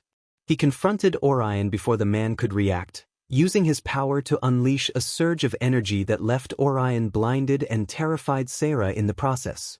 Izuku taunted them, noting how nice it was for them to remain in the castle this time.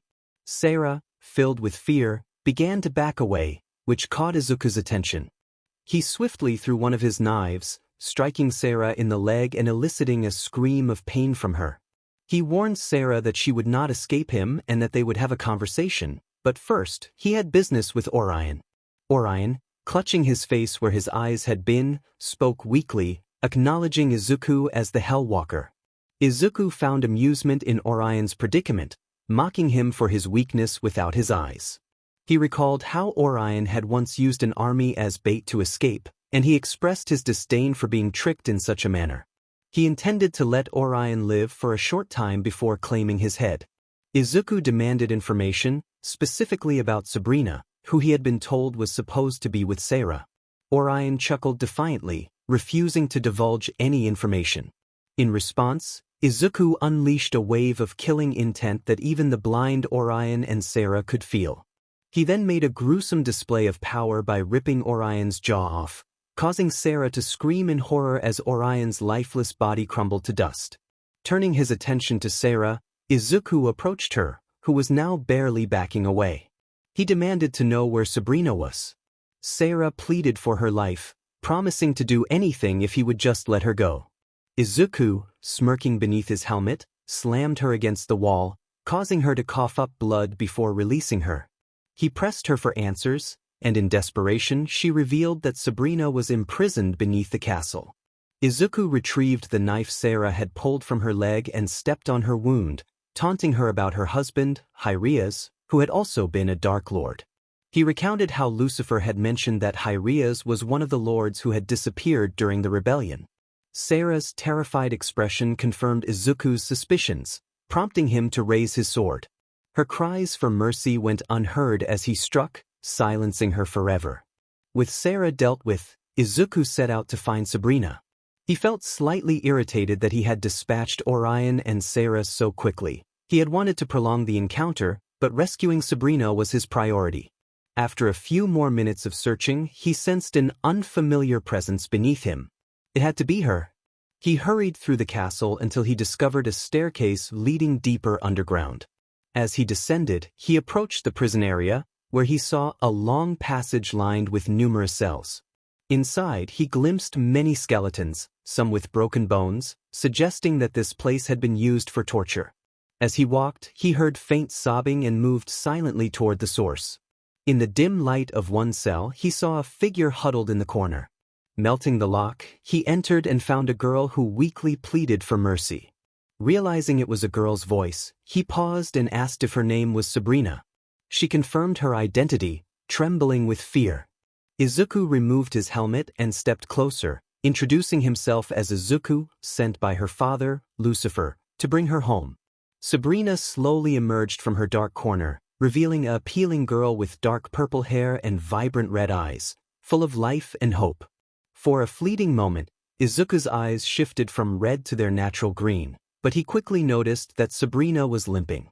He picked her up in a bridal carry, causing her to blush in surprise.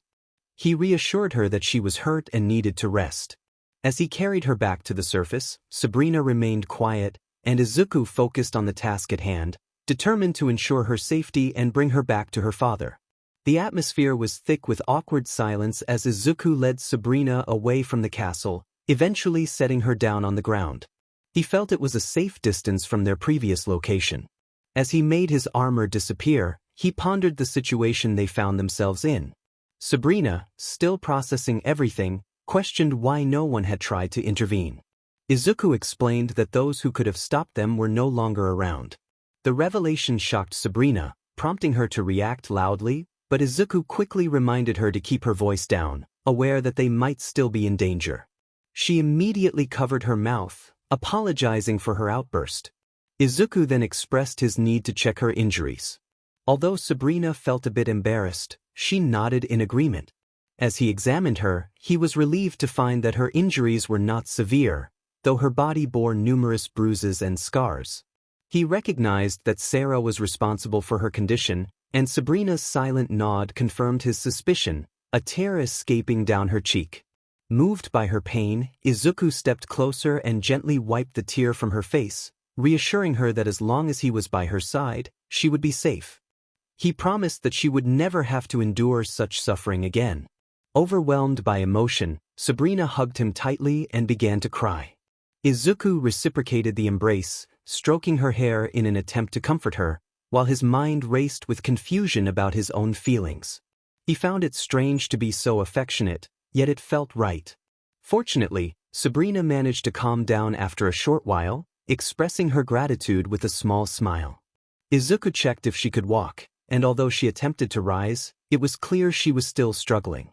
She insisted she could manage, but Izuku, concerned for her well-being, picked her up again. He couldn't understand her stubbornness and urged her to ask for help when she needed it, emphasizing that there was no need for her to hide her struggles. Sabrina blushed at his words, acknowledging his concern with a shy agreement. 1 hour later, Izuku and Sabrina arrived back in Rain City. About halfway there, Sabrina's leg had healed, so Izuku no longer needed to carry her. He had also given her 2 knives he had taken from Darius, ensuring she could protect herself. He explained the basics of his role in Hell to her. Sabrina, curious, asked why they were in the city. Izuku explained that they were following the trail of another Dark Lord. When she inquired about the second reason for their visit, he pointed out her tattered red dress, which was covered in dirt and had several holes. Sabrina giggled, realizing she needed to find something more suitable to wear, and she took Izuku's hand, urging him to help her find new clothes. As they walked through the city, Izuku couldn't help but wonder how Sabrina was managing to act so normal despite everything she had been through. She was smiling and energetic, which puzzled him. He decided it was better for her to be this way. Eventually, they found a shop that sold clothes. Inside, they noticed a blonde woman with blue eyes who greeted them. Izuku explained that Sabrina had been attacked by monsters and needed new clothes, carefully omitting the truth about her identity, as it seemed no one recognized her. The shopkeeper examined Sabrina for a moment before leading her to the back of the store, leaving Izuku to wait. He found it strange that no one seemed to recognize the daughter of the Dark King, and he pondered what he might be missing. When Sabrina returned, she wore a sleek black dress. Izuku felt a blush creep onto his cheeks as he complimented her appearance. Sabrina, relieved that he liked her new outfit, felt a blush of her own. After thanking the shopkeeper, they left the store. Sabrina asked what they should do next, and Izuku suggested they find a place to rest, assuring her that he knew where to go. Sabrina trusted him completely. As they traveled together over the next few days, Izuku began to realize that Sabrina was not as composed as she appeared. Although she seemed fine during the day, she suffered from nightmares at night, often waking up screaming. He decided not to question her about it for the time being. Oddly, they had not encountered a single monster since they began their journey, which Izuku found unsettling. During a short break, Sabrina noticed Izuku's serious demeanor and asked why he always looked so troubled. He brushed it off, claiming it was just his natural expression. However, she insisted that something was bothering him, sensing his unease. Izuku expressed his confusion about the lack of monsters in the area, which should have been teeming with them. After a brief pause, Izuku stood up, ready to continue their journey. Sabrina joined him, and as they walked in silence, she observed him closely. He always seemed calm, but she wondered if there was more to his story than he had shared. Suddenly, Izuku sensed something and stopped. Sabrina, concerned, asked if something was wrong. A wide smirk spread across Izuku's face as he announced that he had found their first monster. He led Sabrina behind a boulder, where they could observe 3 towering flaming figures engaged in battle. Sabrina felt fear as she looked at the giants and then at Izuku, who seemed excited by the prospect of confronting them.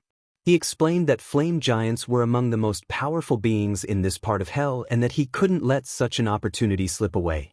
He instructed Sabrina to stay hidden while he charged toward the giants, drawing his sword. As the giants fought, one of them fell to its knee, giving Izuku the chance to leap onto its back and climb to its shoulder. The heat from the giant's body did not bother him, thanks to his hell flame ability. He enveloped his sword in flames and leaped toward the second giant, stabbing it in the chest and sliding down its body, widening the wound. After cutting through the giant, Izuku turned his attention to the remaining 2. He unleashed red lightning on the first giant, reducing it to ashes. The last giant attempted to strike him, but Izuku commanded it to stop, demonstrating his newfound power. He realized that he had gained a fragment of Orion's abilities, though he lamented not having access to all the Dark Lord's powers.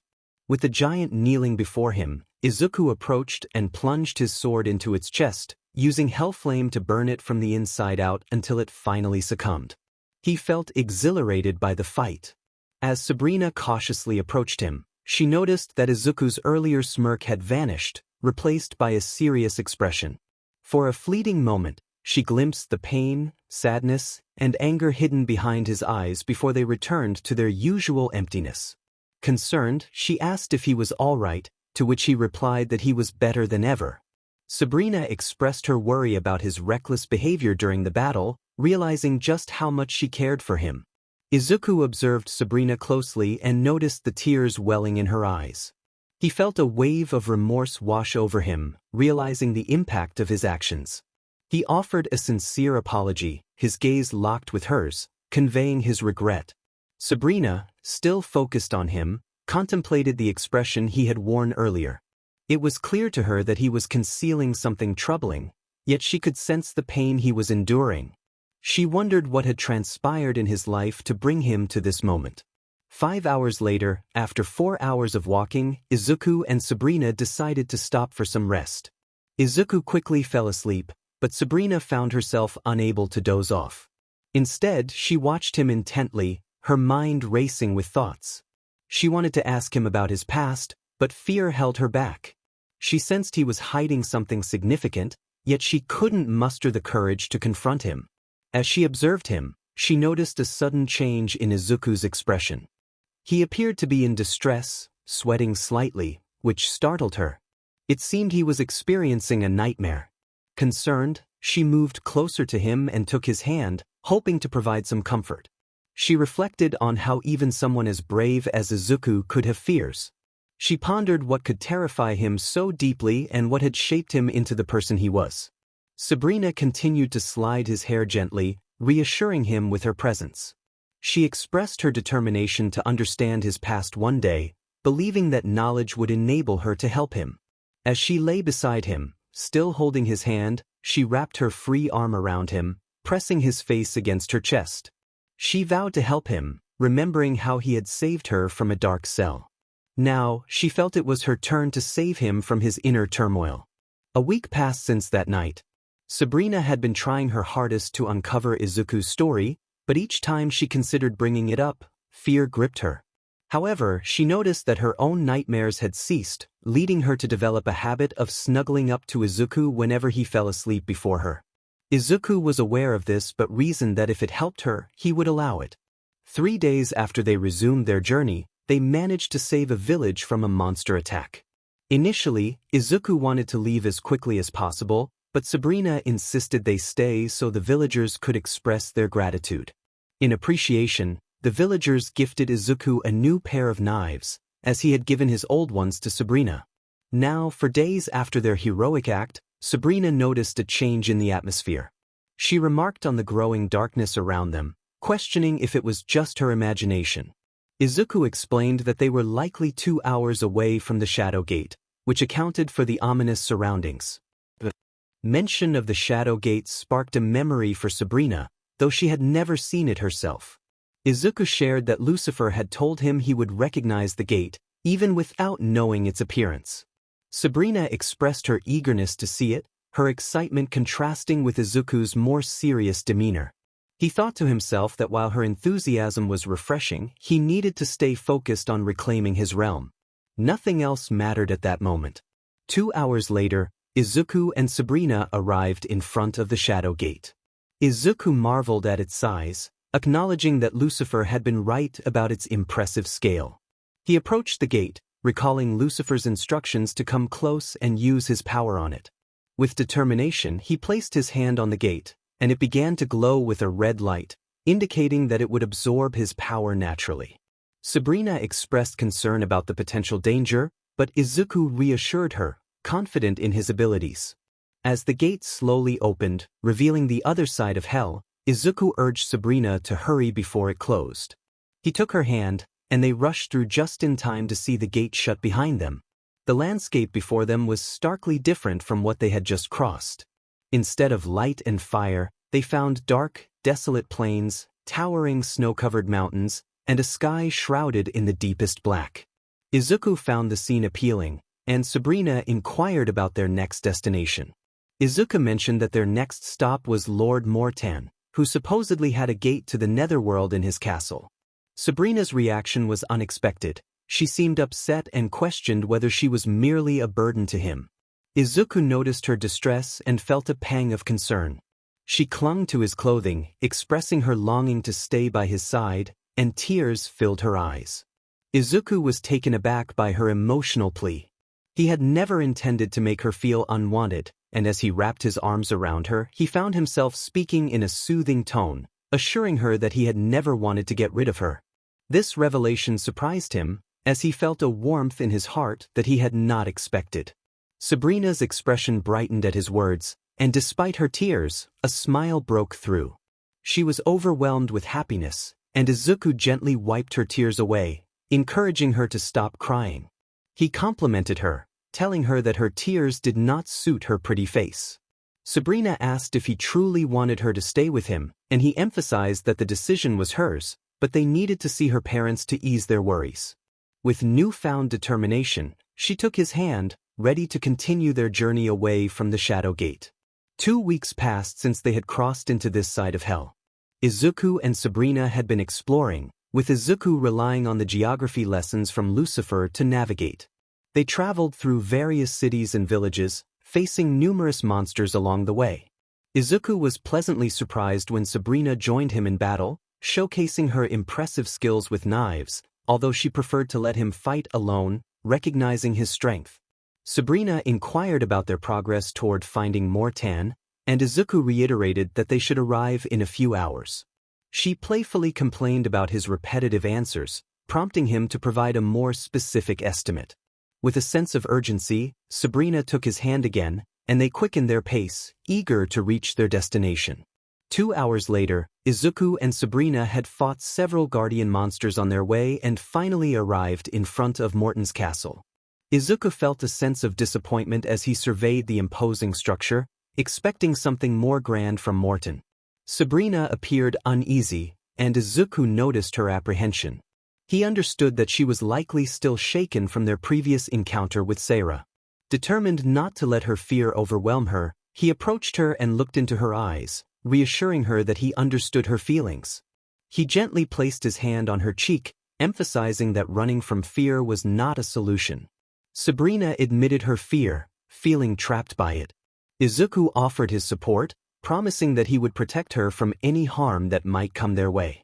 He assured her that he would stand in front of her and confront any threats.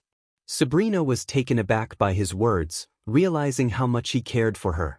Izuku stepped back and extended his hand to her, encouraging her to take it.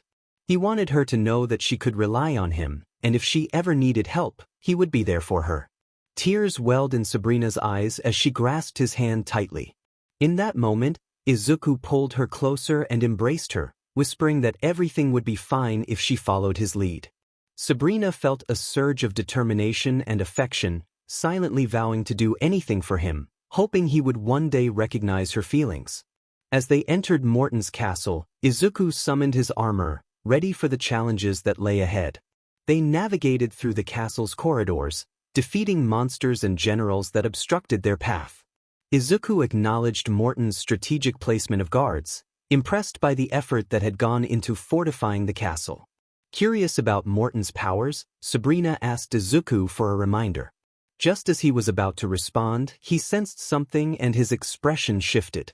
He confirmed that he had located Morton and urged Sabrina to follow him as they continued their approach.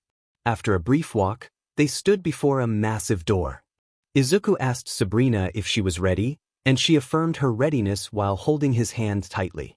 He reminded her not to let go as he opened the doors to the dark throne room. Izuku could sense Morton's presence and felt prepared to confront him. He called out to Morton, demanding him to reveal himself. A moment of silence was followed by a hissing voice echoing through the darkness, acknowledging Izuku's presence and expressing a twisted interest in Sabrina. Morton's figure materialized from the shadows, clad in dark blue armor with golden accents, wielding two short blades. His glowing yellow eyes were the only visible part of him. Izuku assessed Morton's appearance and realized he needed a different strategy to defeat him. Morton taunted Izuku, questioning his motives and loyalty to Lucifer. Izuku clarified that he was not serving Lucifer but rather eliminating threats like Morton from his realm. Morton's laughter filled the room, and he challenged Izuku to prove himself. In response, Izuku unleashed a powerful flame that engulfed the entire room, leaving no dark corners untouched. The flames danced around them, but Izuku ensured that neither he nor Sabrina was harmed. They stood unharmed as Morton screamed in agony, the sound eventually fading away as the fire consumed him. Once the flames subsided, Izuku expressed a dark satisfaction at Morton's demise. Sabrina reminded him that he had needed information from Morton. Izuku dismissed the idea, knowing that Morton, as a hybrid lord, would not have shared anything useful. He then sensed a gate to the netherworld nearby and urged Sabrina to follow him as they exited the throne room. Sabrina, still processing the events, asked why they were in such a hurry. Izuku explained that absorbing the power of a hybrid Dark Lord would cause his body to break down, leading to immense pain and the possibility of losing consciousness. He wanted to avoid that fate within Morton's castle. Despite Sabrina's shock at the revelation, Izuku insisted that she needed to keep up with him to help him through this ordeal. With determination, Sabrina agreed and began to run faster, matching Izuku's pace as they raced toward their next challenge. In Izuku's mind, he found himself floating in a black void. He felt a sense of confusion and frustration at being in this place again, wondering what he was supposed to do now that the entity he had faced was no longer present. Suddenly, a voice broke the silence, offering a strange sense of companionship. It was a version of himself, clad in dark champion armor that seemed to absorb the light around it. This dark figure claimed to be Izuku, but a part of him that he had locked away. The figure explained that it embodied his pain, anger, and desires, which he had suppressed. Izuku was taken aback, questioning how this entity could represent his desires. The figure pointed out that he harbored many desires, including a thirst for revenge against those who had wronged him. Izuku denied this, insisting that he no longer cared about such things. The Dark Champion then proposed to show Izuku a glimpse of the future, revealing a grim scene that would unfold if he continued to suppress his true self. In an instant, they were transported to a desolate landscape filled with lava. There, behind a boulder, lay a body that sent chills down Izuku's spine. As he approached, he realized it was Sabrina, or what remained of her. The sight of her mangled form, with her left arm torn off and her face burned, overwhelmed him with grief. For the first time since entering this dark realm, Izuku cried, feeling a deep sorrow he could not comprehend. The Dark Champion reveled in Izuku's despair, taunting him about his failure to protect Sabrina during a confrontation with Hades.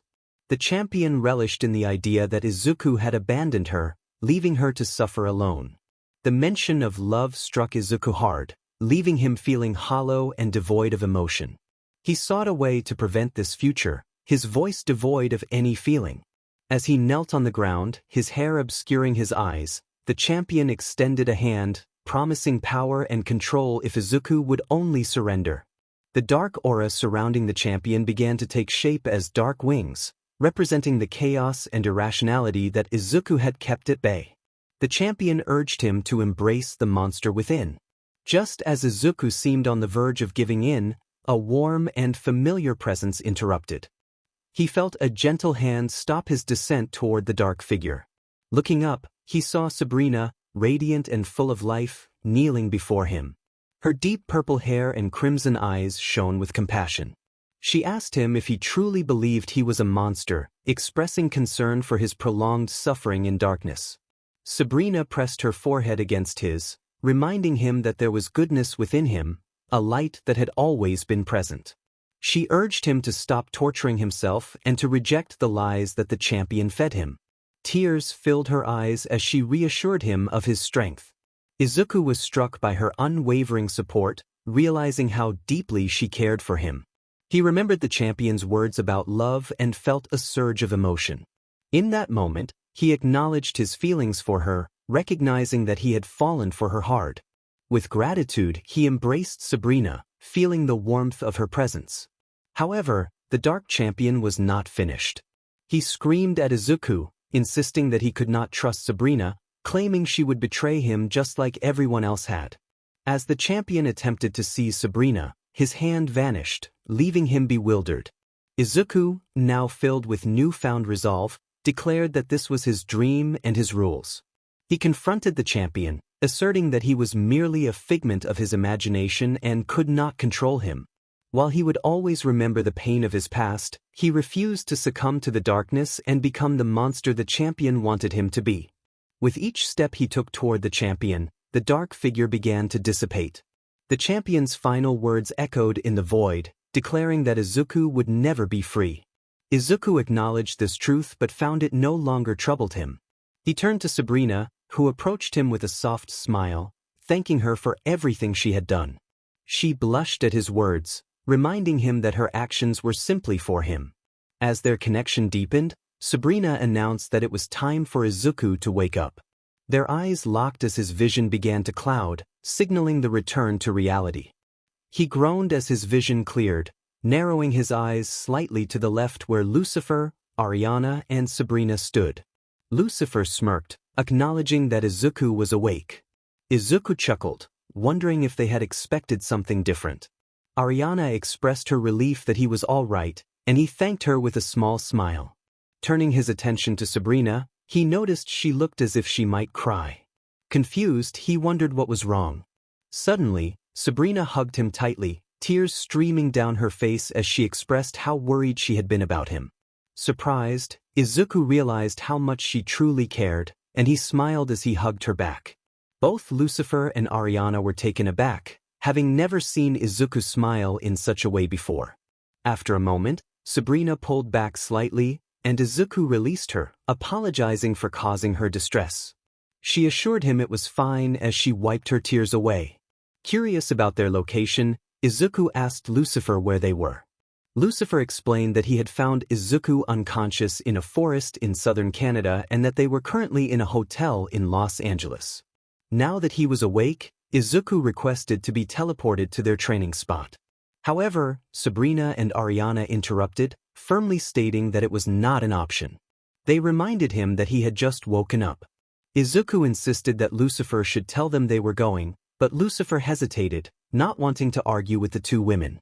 He reminded Izuku that he still needed to report on his progress. Izuku, slightly annoyed, pointed out that he could manage both tasks simultaneously. Lucifer acknowledged this but maintained that the answer was still no, advising Izuku to rest for now. With a sigh, Izuku conceded, agreeing to their wishes. Ariana suggested they let him rest, and both Lucifer and Sabrina agreed, leaving the room. Once outside, Lucifer turned to Sabrina, expressing gratitude for whatever she had done to help Izuku. Sabrina's face flushed with embarrassment as she questioned what he meant. Lucifer, amused by her reaction, explained that since he had found Izuku, the boy had carried immense anger and pain, enduring more than anyone should have to. For the first time, he had seen peace in Izuku's eyes, and whatever Sabrina had done had changed him for the better. Sabrina was surprised by her father's words, insisting she hadn't done anything special. Lucifer suggested she might remember something, teasing her about her power to enter others' dreams. Her face turned even redder as she stammered that she had not mentioned this to Izuku. Unbeknownst to them, Izuku had been listening to their conversation the entire time. He reflected on Sabrina's ability to enter dreams, realizing it explained why his experience had felt so real. He chuckled to himself, acknowledging that he had indeed fallen for an extraordinary woman, only to quickly cover his mouth when he realized he had spoken the last part aloud. On the other side of the door, Sabrina was on the verge of fainting. Ariana, nearly laughing, remarked on what Izuku had just said, while Lucifer struggled to maintain his composure. Sabrina's mind was consumed with the thought that Izuku had fallen for her, repeating it over and over until Lucifer snapped his fingers, bringing her back to reality. He teased her, asking if she was still with them, to which she responded, still blushing, that she was indeed present. 3 hours later, Izuku took a long 10-minute rest. Afterward, he spoke with Lucifer about the events that had transpired in Hell since their last meeting. Izuku maintained a neutral expression, uncertain if his earlier confession had been overheard. In contrast, Sabrina struggled to meet his gaze, her cheeks flushed. Once Izuku finished recounting his experiences, Lucifer expressed his admiration for Izuku's growth. Izuku chuckled in response to Lucifer's compliment. Ariana then suggested that Izuku and Sabrina should get some proper sleep. Izuku protested, claiming he had just rested, but Ariana pointed out that 10 minutes was hardly sufficient. She reminded him that his body still needed recovery after his recent ordeal. Lucifer approached Izuku, emphasizing that he and Sabrina needed to talk, as she was the one he had feelings for. Feeling a rush of embarrassment, Izuku acknowledged that Lucifer had indeed heard him. Lucifer merely smirked and directed them toward the door. With a resigned sigh, Izuku entered the room with Sabrina following closely behind. They sat on the bed, facing away from each other, enveloped in an awkward silence. Izuku broke the tension by asking Sabrina to elaborate on her ability to enter dreams. Sabrina was taken aback, realizing he had hurt her. She explained that she had refrained from telling him because he was always so focused on protecting her and fulfilling his mission. She didn't want him to worry about her invading his thoughts even in his sleep.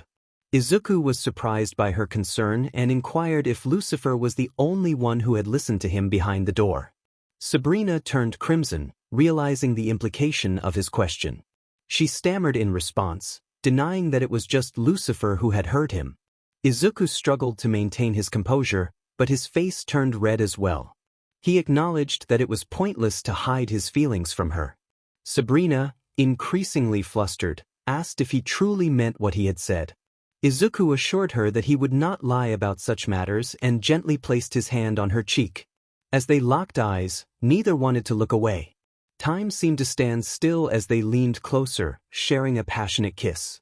Sabrina wrapped her arms around Izuku, pulling him onto the bed. They lost themselves in the moment, savoring every second until the need for air forced them apart, leaving a delicate trace of saliva between them. Breathing heavily, they gazed at each other, their hearts racing. Izuku found himself captivated by Sabrina's eyes and finally uttered the words he had longed to say. He loved her. A tear rolled down Sabrina's cheek as she embraced him tightly, expressing how long she had waited to hear those words. Izuku stroked her hair and asked her to answer him honestly. He gently rubbed her cheek and asked if she would be his. Upon hearing his question, Sabrina kissed him again, tears glistening in her eyes. She revealed that it was all she had ever wanted from him. Izuku reaffirmed his love for her, and she reciprocated, yawning afterward. He noted that she must be tired, having not slept well in some time. Sabrina blushed and mentioned that she had something to tell him.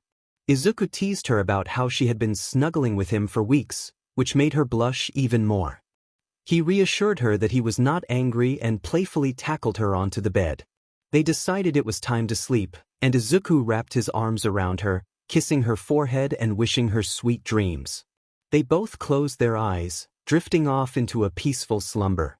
The next afternoon, after several hours of sleep, Izuku and Sabrina finally woke up. Sabrina initially urged Izuku to stay in bed a little longer, but eventually she relented, knowing how stubborn he could be. They were surprised to find that Lucifer and Ariana had been listening to everything and were aware of their new relationship. Later that afternoon, at Izuku's training spot, Lucifer asked if it was still as he remembered. Izuku confirmed that it had been a while since he had a good training session. Lucifer inquired about Izuku's abilities, specifically those of Orion and Morty. Izuku explained that he had quickly adapted to Orion's power but had yet to use Morton's. Lucifer encouraged him to try using Morton's power now. Izuku stepped back and focused, summoning a thin dark aura around himself, but it dissipated after a few seconds. Disappointed, he explained that there was too much light in the area for Morton's power to function properly. Sabrina, noticing his frustration, suggested they train in the forest where they had first met. Both Lucifer and Izuku were surprised by her idea. Izuku expressed his gratitude with a kiss on her cheeks, and Sabrina blushed in response. He then asked Lucifer to take them to the forest. With a snap of his fingers, Lucifer transported them there. Upon arrival, Izuku observed that the forest was shrouded in shadows, making it an ideal training ground. He focused again, and this time, the dark aura enveloped him much faster and remained intact. Lucifer praised him for his progress and asked if he could maintain the power. Izuku confidently replied that he felt no fatigue and was ready to continue training. Lucifer expressed doubt about whether the aura alone would be effective. Izuku considered trying the phantom form, an ability he had heard about from Mortan but had not yet experienced.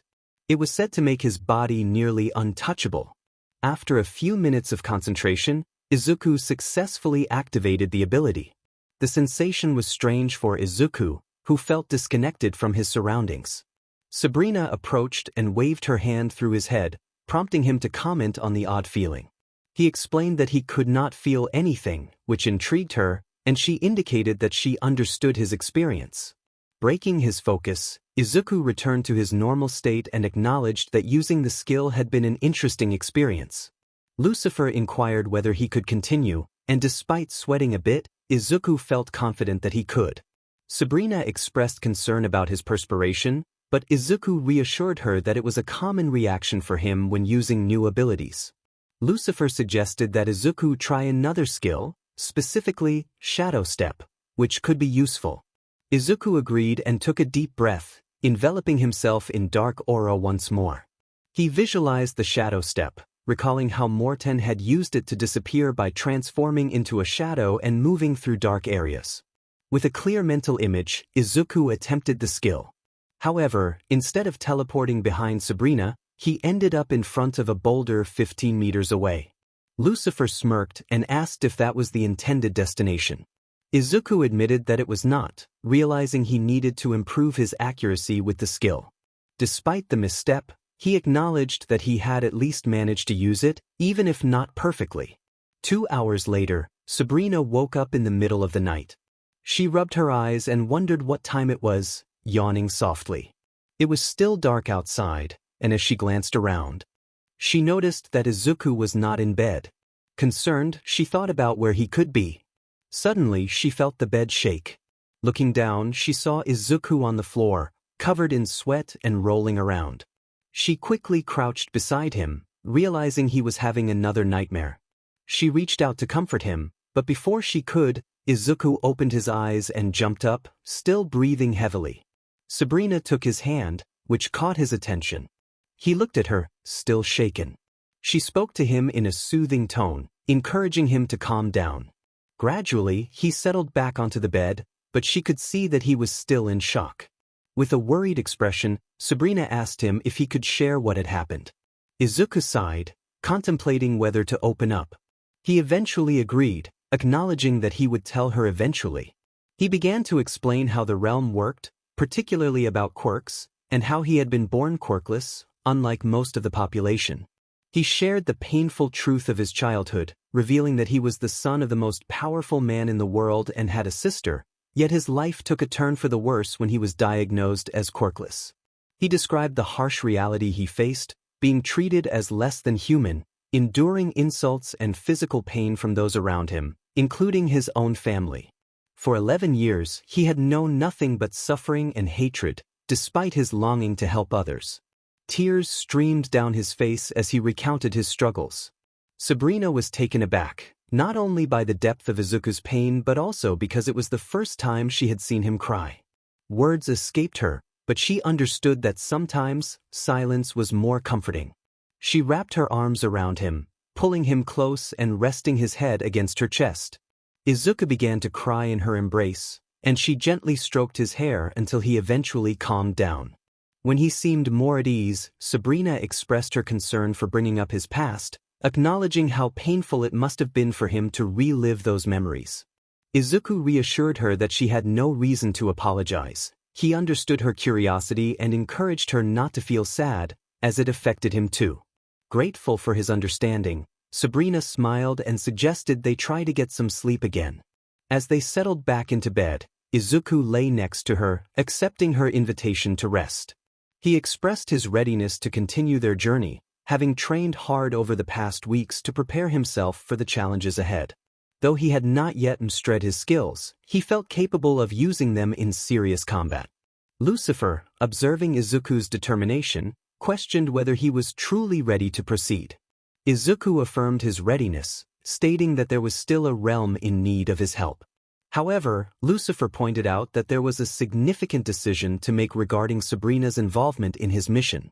Izuku looked at her, realizing the implications of this choice weighed heavily on him, particularly due to the nightmares he had experienced. Sabrina, sensing his hesitation, firmly stated that she would not let him go alone. She insisted on accompanying him, making her intentions clear. Izuku sighed, conceding to her determination. Lucifer chuckled at the situation, teasing Izuku about being intimidated by a woman.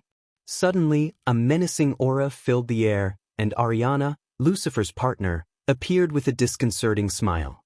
Lucifer quickly backtracked, trying to diffuse the tension with humor, but Ariana's presence was commanding. She requested privacy, prompting Izuku and Sabrina to leave the room. As they walked away, Izuku reflected on the power dynamics at play, recalling why Ariana was feared as the Queen of Hell. Sabrina, trying to lighten the mood, remarked on the situation, but her focus soon returned to Izuku. She pressed him about his reluctance to take her with him, sensing that he was hiding something. Izuku, caught off guard, struggled to maintain his composure. He admitted that he was scared, overwhelmed by the thought of protecting her. Since their return, his mind had been consumed with ensuring her safety. As he spoke, his grip on her hand tightened, and a tear fell down his cheek. He expressed his fear of losing her, pulling her into a tight embrace, vowing to do everything in his power to keep her safe. Izuku felt overwhelmed with emotion, tears streaming down his face as he expressed his deep fears. He conveyed how terrified he was of losing Sabrina and what he might become without her presence in his life. Sabrina, sensing his distress, embraced him tightly and urged him to look at her. When he pulled back slightly, he saw her gentle smile, which brought him a sense of comfort. Sabrina spoke with conviction, emphasizing her understanding of the dangers they faced. She questioned why he would want to protect her by leaving her behind, asserting that if he truly wanted her safety, he would allow her to stand by his side. Her tone was slightly demanding, but it was clear that her determination was unwavering. A small smile appeared on Izuku's face as he acknowledged her persistence, chuckling softly at her refusal to let him face challenges alone. Sabrina responded playfully, teasing him about not wanting him to have all the fun to himself. Their banter lightened the mood, and they shared a moment of connection. As they prepared to check on Sabrina's parents, Izuku agreed with her suggestion. They exited their room and found Lucifer and Ariana at the table. However, Lucifer appeared visibly shaken and nervous, prompting Izuku to inquire about his well-being. Lucifer hesitated, but under Ariana's watchful gaze, he quickly assured them that everything was fine. Ariana then asked about their plans, and Sabrina informed her that they intended to return to Hell together. Ariana expressed concern about their timing, but Izuku clarified that they were ready to leave. They explained that they needed Lucifer to accompany them, and with a hint of trepidation, he agreed to go. As they prepared to teleport, They exchanged farewells with Ariana, who reminded them to return safely. Lucifer teleported them to the forest, where they bid him goodbye as well. Izuku promised that they would return, teasingly mentioning that he would show Lucifer Hades' head next time. Lucifer laughed, looking forward to their next meeting, and urged them to go. Once in hell, Izuku and Sabrina found themselves back in Morton's castle. Izuku remarked on their return, and Sabrina agreed, noting the absence of any monsters in the area, which brought them some relief. Eager to explore, Sabrina took Izuku's hand and led him outside, ready for whatever awaited them next. 10 minutes later, Izuku and Sabrina arrived at the Netherworld portal. Izuku looked at Sabrina, expressing his concern about the journey ahead. He explained that his body could start breaking down at any moment, causing him to lose control over his powers. He urged her to promise that if that happened, she would get as far away from him as possible, regardless of how painful it might seem. After a moment of hesitation, Sabrina agreed to his request. With that settled, Izuku took her hand, and a red seal appeared beneath them, transporting them to their destination. In the Netherworld, the scene unfolded in a deep forest under the midnight sky. Moonlight filtered through the trees, and fireflies danced around them as the red seal dissipated. Sabrina looked around in awe, trying to comprehend their surroundings. Izuku, equally captivated by the beauty of the place, confirmed that they were indeed in the Netherworld, even though he had never seen it before. Sabrina then asked how they would find her father, to which Izuku replied that he would find them instead, leaving them with no choice but to wait. He sat on the ground, gazing up at the stars, expressing a strange sense of longing for them. After several minutes of silence, Sabrina noticed something alarming. Izuku's left hand had turned completely black, signaling that something was wrong. He warned her that it was coming and urged her to hide. Although hesitant, Sabrina nodded and distanced herself from him. Suddenly, Izuku was overwhelmed by agonizing pain, far more intense than before. He struggled to maintain control but ultimately succumbed to the pain, screaming until he finally blacked out. Later that night, Izuku had spent the entire day training in the forest, harnessing Morton's power.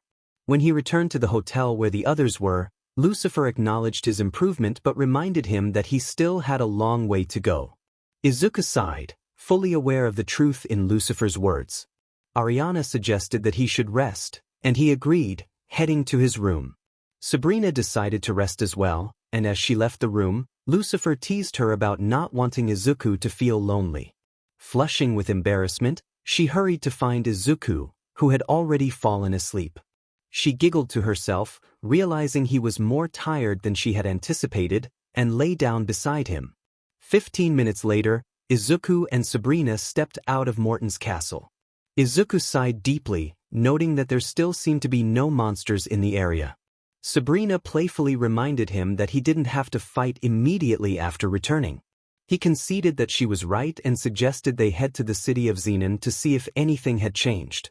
As they walked, Sabrina inquired about his next target, and Izuku revealed that they were going after Lord Zelroth, the last hybrid lord. He explained that he wanted to take him down before facing Hades, who would likely be waiting with the last Dark Lord. Sabrina expressed surprise that Hades hadn't shown up yet, considering Izuku had already defeated 6 out of 8 lords. Izuku speculated that Hades was likely seeking a challenge, given his strength compared to the lords. Sabrina raised an eyebrow at his confident deduction, but Izuku assured her that he hoped he was right. They decided to pick up the pace and continue their journey. 3 weeks passed since Izuku and Sabrina returned to Hell. They traversed the dark plains, helping others and battling monsters. However, they noticed that the people seemed more on edge than before. Izuku understood that the peace they had enjoyed was disrupted by his actions against the Dark Lords, who had once protected their domains.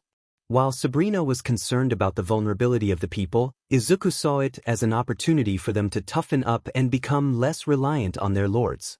As they made their way to the top of Black Mountain, where Lord Zelroth was said to reside, Sabrina shivered in the cold.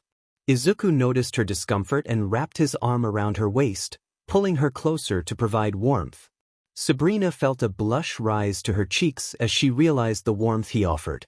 Izuku explained that now that he had mastered Hellflame, he could regulate heat, allowing her to stay warm as long as she was close to him. With a smile, Sabrina snuggled closer, appreciating the comfort he provided. They continued their ascent, determined to face whatever challenges lay ahead. 20 minutes later, Izuku and Sabrina stood before Zelrotha's castle. Izuku felt a growing annoyance as he observed the 5 ice giants guarding the entrance. Determined to confront them, he and Sabrina approached the imposing figures. With a sense of urgency, Izuku summoned his armor and swung his sword, unleashing Hellflame that obliterated the giants in an instant. Satisfied, he motioned for Sabrina to follow him inside. As they entered, they were taken aback by the interior of the castle. The walls were made of ice so pristine that they resembled glass, revealing a vast space that felt more like a grand arena than a traditional castle. Izuku immediately sensed Zelrotha's presence. In the center of the castle stood a towering creature made of ice, 7 feet tall, with sharp blades for hands and wings, surrounded by a cold blue aura.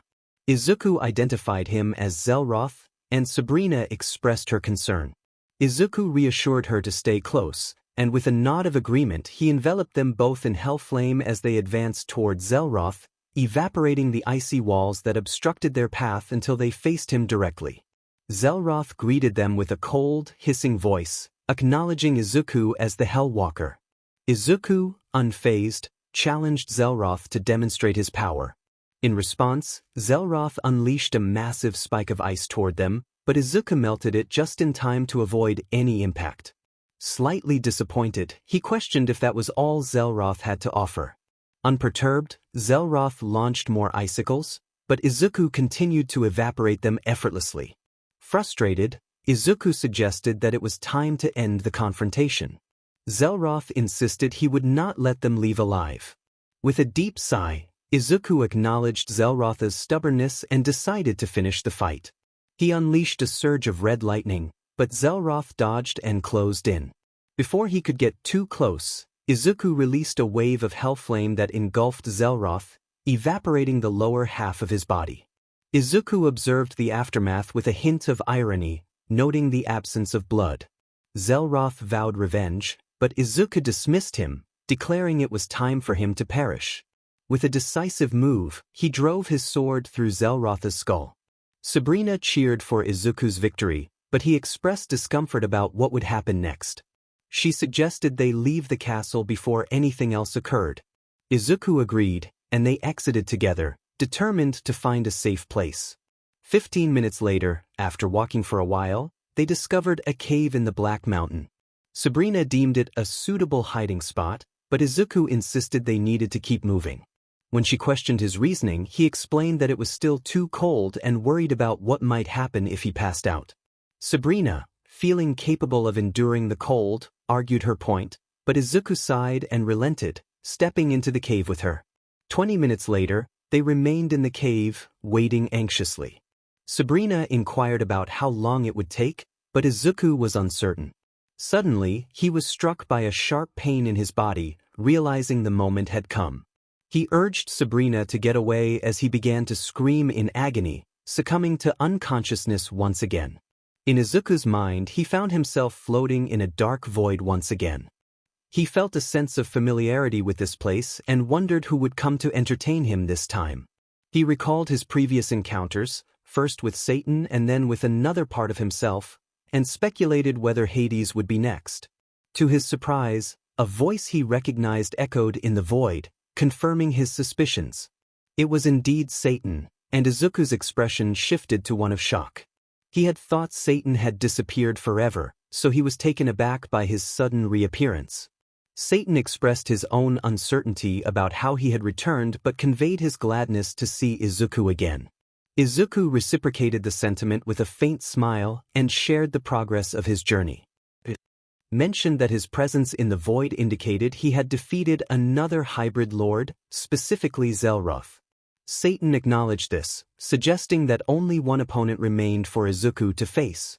Izuku confirmed that hatered was next, and he anticipated that Hades would finally reveal himself afterward. Satan's tone turned slightly venomous as he expressed approval of Izuku's progress, prompting Izuku to question if something was wrong. Satan dismissed the concern and inquired about Izuku's life in his absence.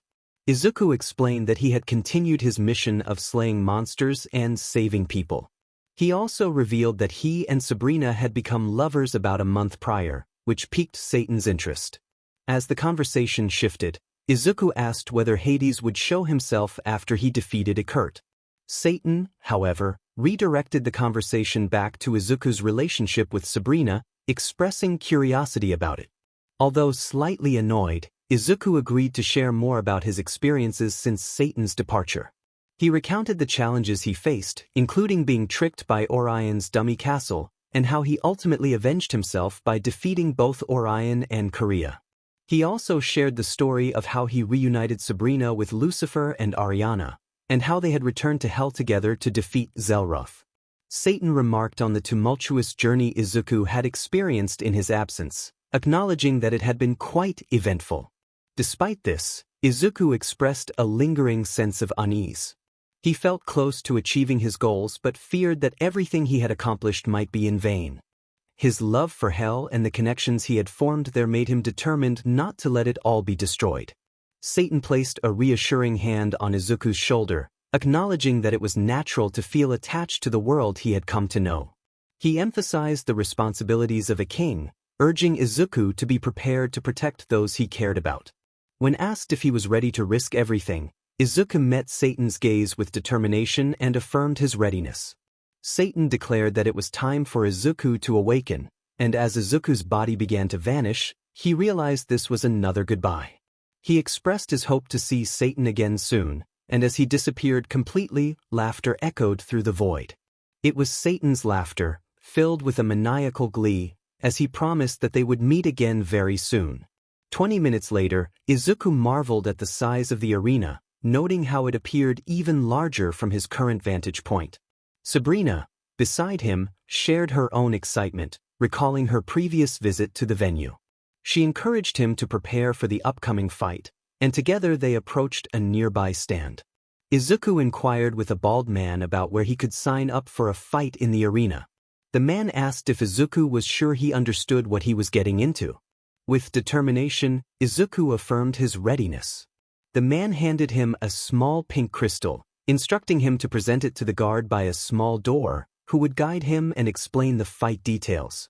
Grateful, Izuku accepted the crystal and returned to Sabrina, who promised to cheer for him from the stands, giving him a kiss on the cheek. He felt a rush of affection as he made his way to the indicated door. Upon reaching the guard, Izuku showed the pink crystal and asked for guidance. The guard questioned his commitment to the fight, but Izuku confidently confirmed his decision. The guard then opened the door and led Izuku through the corridors of the Colosseum. As they walked, Izuku learned that he would be participating in a 1-on-5 match against the reigning champion. The guard explained the rules. Killing was prohibited, and while special powers could be used, they could not directly harm opponents. Izuku asked if he could create weapons with his powers, and the guard confirmed that this was allowed. Satisfied, Izuku followed the guard to another door, which would lead him directly into the arena. The guard wished him luck before closing the door behind him. Izuku stepped into a brightly lit tunnel, emerging into the magnificent arena filled with cheering spectators. In the center stood 4 opponents, each unique in appearance. The first was a man in his mid-20s with long blonde hair and blue eyes. The second and third were teenage boys, slightly older than Izuku. One had short brown hair and green eyes, while the other sported ginger hair, brown eyes, and a scar on his forehead. The last was a woman in her early 30s with short black hair, her left eye a striking ruby red and her right a vivid yellow. As Izuku positioned himself in the center of the arena, he took in the atmosphere, noting the crowd's excitement and Sabrina's encouraging presence in the stands. He anticipated the battle that was about to unfold. After a few moments of waiting, a voice echoed throughout the Colosseum, welcoming the audience and introducing the 5 challengers who would face the champion.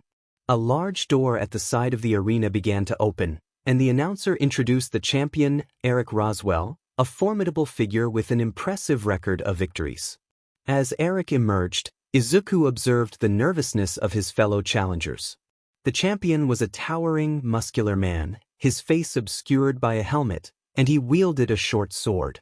Izuku felt a mix of excitement and determination, recognizing the challenge ahead.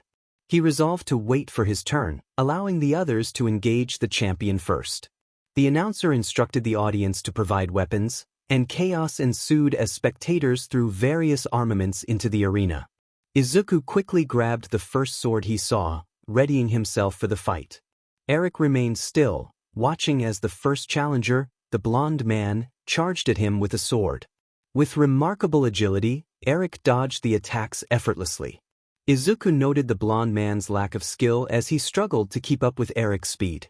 The fight escalated, and Eric easily countered the blonde's attempts, delivering a powerful blow that sent him crashing to the ground. Izuku couldn't help but think that the challenger had underestimated the champion. Next, the black-haired woman attempted to attack Eric with her dagger. She approached with speed, but Eric anticipated her moves, blocking and dodging her strikes. As she lunged for a decisive hit, Eric deftly captured her wrist, disarming her and throwing her to the ground, knocking her out alongside the fallen blonde. Izuku stifled a laugh at the spectacle, amused by the ease with which Eric dispatched his opponents. His attention shifted to the two remaining challengers, who seemed to be strategizing together. The ginger-haired teen with a chain exchanged a nod with the brown-haired boy wielding an axe, signaling their intent to attack in unison. Izuku watched with keen interest, eager to see how this next confrontation would unfold. Eric successfully blocked an attack with the armor on his left hand and swung his sword at a teenager. The boy crouched and dodged the strike, rolling back to avoid further harm. Meanwhile, Ginger stealthily approached from behind and swung his chain at Eric. Eric caught the chain with his left hand, attempting to swing Ginger into his comrade. However, Ginger released the chain midair and landed deftly beside Eric.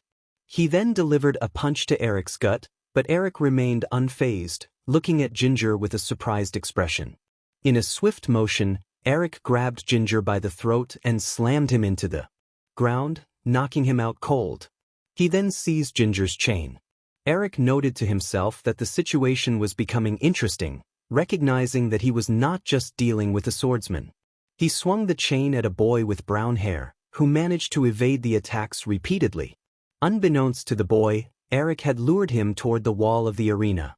When the boy finally collided with the wall, he realized his mistake.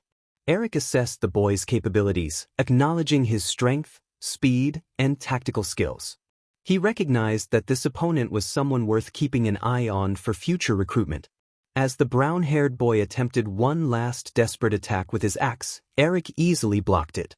Soon, the boy began to tire visibly, and Eric decided to take advantage of this. When the boy lunged forward, Eric dodged, causing him to stumble. Eric then grabbed the boy by the leg and slammed him against the wall several times, rendering him unconscious. Eric noted that this opponent had lasted longer than others, indicating potential worth remembering for later. With a devious smirk, he prepared for his next challenge. Izuku began to walk slowly toward Eric, the crowd falling into an eerie silence, with no one daring to speak. He contemplated his strategy, realizing that he could not harm Eric directly with his powers. He considered his abilities, including his sixth sense, voice of obedience, shadow manipulation, and some tricks with cryomancy. He felt a thrill at the prospect of a decent fight. As Izuku accelerated toward Eric, he engaged him in a clash of swords. He swung left and right, but Eric blocked each attack with skill. After a brief exchange, Izuku jumped back, acknowledging Eric's impressive swordsmanship, though he believed he was still superior. Then Eric charged at Izuku, swinging his blade. Izuku ducked and slipped beneath Eric's arm, climbing onto his back. He discarded his sword and wrapped his arm around Eric's neck, attempting to choke him. Eric struggled, managing to grasp Izuku and toss him aside before collapsing to his knees, gasping for air.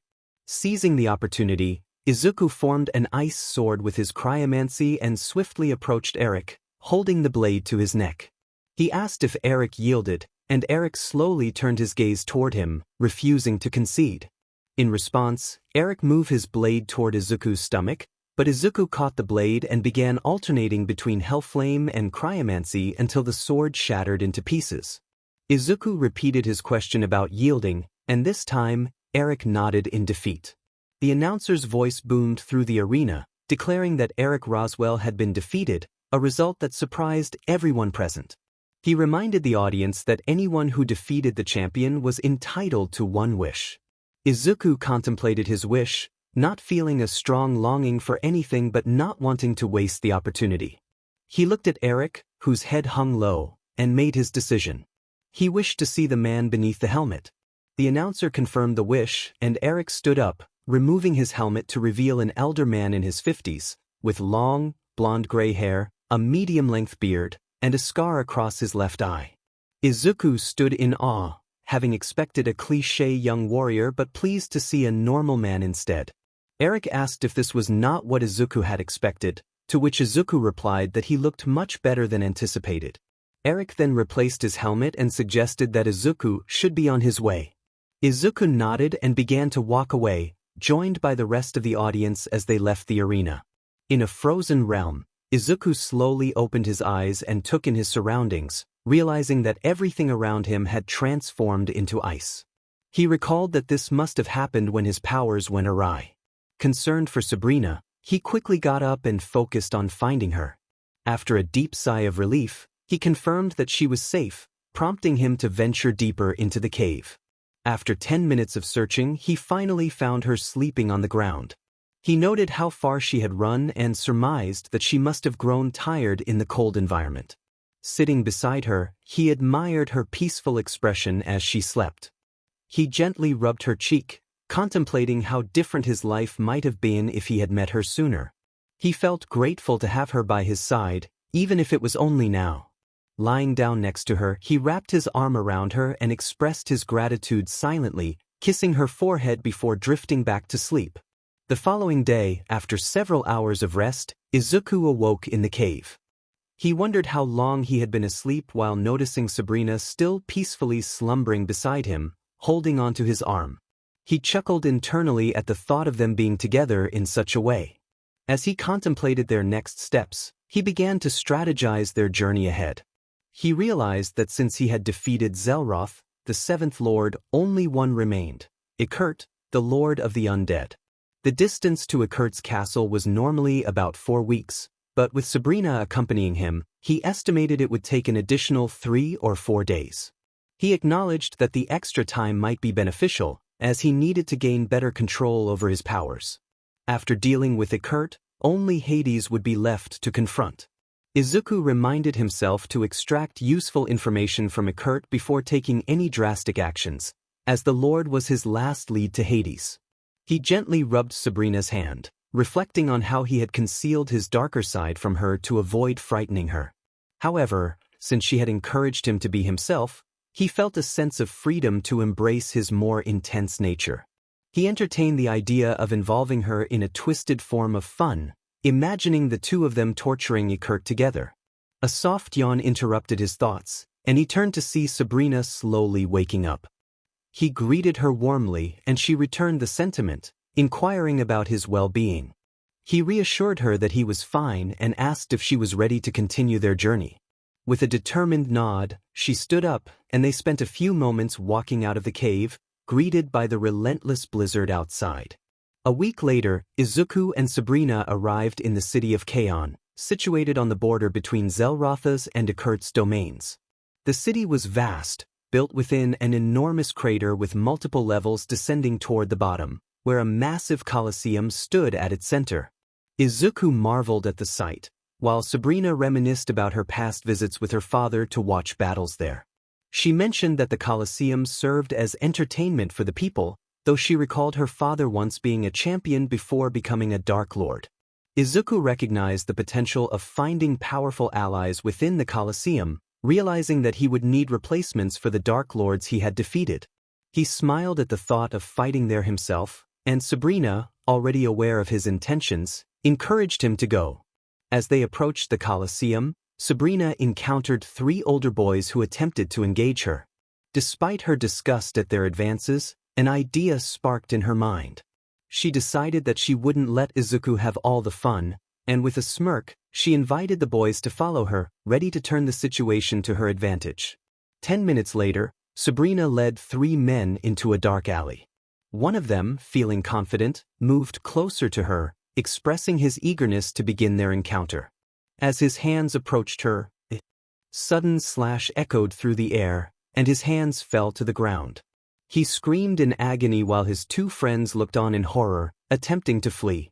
However, Sabrina swiftly blocked their escape. With an innocent smile, she held a bloodied knife and questioned their sudden change of heart regarding her idea of fun. The 2 men began to back away, but Sabrina was quick to act. She kicked the first man, incapacitating him, and then turned her attention to the second, stabbing him in the throat. Despite his pain, he tried to retreat, but she was faster, positioning herself in front of him. Pushing him against the wall, she drew a second knife and slowly plunged it into his chest, cutting down through his ribcage. With a disturbing smile, she ripped out his heart and forcefully stuffed it into his throat. The last man, now sitting on the ground with terror in his eyes, watched as Sabrina approached him. She expressed her enjoyment of the situation, explaining that someone like him needed to understand his place. He pleaded for mercy, promising to do anything to be released, but his stuttering only seemed to irritate her. In a swift motion, she cut out his tongue, remarking that it was much better that way as blood spilled from his mouth. Sabrina then stomped on his groin, causing blood to stream from his breaths while tears filled his eyes. She continued her assault, breaking his legs and several ribs until she grew bored. Finally, she ended his suffering by slashing his throat. Observing from a distance, Izuku thought to himself that she was a monster. However, he reassured himself that he was even worse, whispering to himself that she would not outdo him in this twisted game. Time passed, and Izuku and Sabrina found themselves in an inn room, reflecting on the day's events. Izuku remarked on how interesting the day had been, and Sabrina inquired about his thoughts on Roswell. Izuku acknowledged Roswell's skills, considering him as a potential replacement for the Dark Lord in the future. Sabrina suggested that Izuku should get some rest, her tone carrying a hint of playfulness. Izuku chuckled, playfully referring to Sabrina as his precious murdering machine, which caused her to blush in surprise. He teased her about her impressive display of strength earlier, having witnessed her defeat 3 adversaries with ease. As they sat together on the bed, Sabrina expressed her devotion, declaring that no one else would ever touch her. She placed Izuku's hand on her chest, conveying her feelings of love and ownership over her heart and body. Izuku gazed into Sabrina's crimson eyes, a smile breaking across his face as he laughed, momentarily confusing her. He explained that he found it amusing that he had to journey through literal hell to meet someone who could express such sentiments. He assured her that she was the only woman he would ever longing. A small smile appeared on Sabrina's face as she nestled against him, feeling content. She expressed her happiness at his words before drifting off to sleep, prompting Izuku to close his eyes and wrap his arms around her, embracing the peaceful moment. Weeks passed since Izuku's fight in the arena, and he and Sabrina were now camping in the ruins of Fur City. Once a bustling metropolis, the city lay in desolation, a remnant of the Great War. As they surveyed the ruins, Izuku pondered the origins of the war, questioning who had ignited such a catastrophic conflict. Sabrina admitted her lack of interest in history and suggested he ask her father for answers. Curiosity lingered in Izuku's mind, as he wondered how such violence could erupt simultaneously among so many. Sabrina encouraged him to seek answers from her father when the opportunity arose.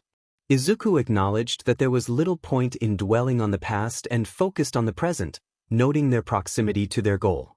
Sabrina embraced him from behind, expressing her belief that soon the chaos would end, allowing him to secure peace for Hell as the Dark King. Izuku turned to Sabrina, contemplating the need for a queen by his side if he were to become king. Her eyes widened in surprise as she stuttered, uncertain of his intentions.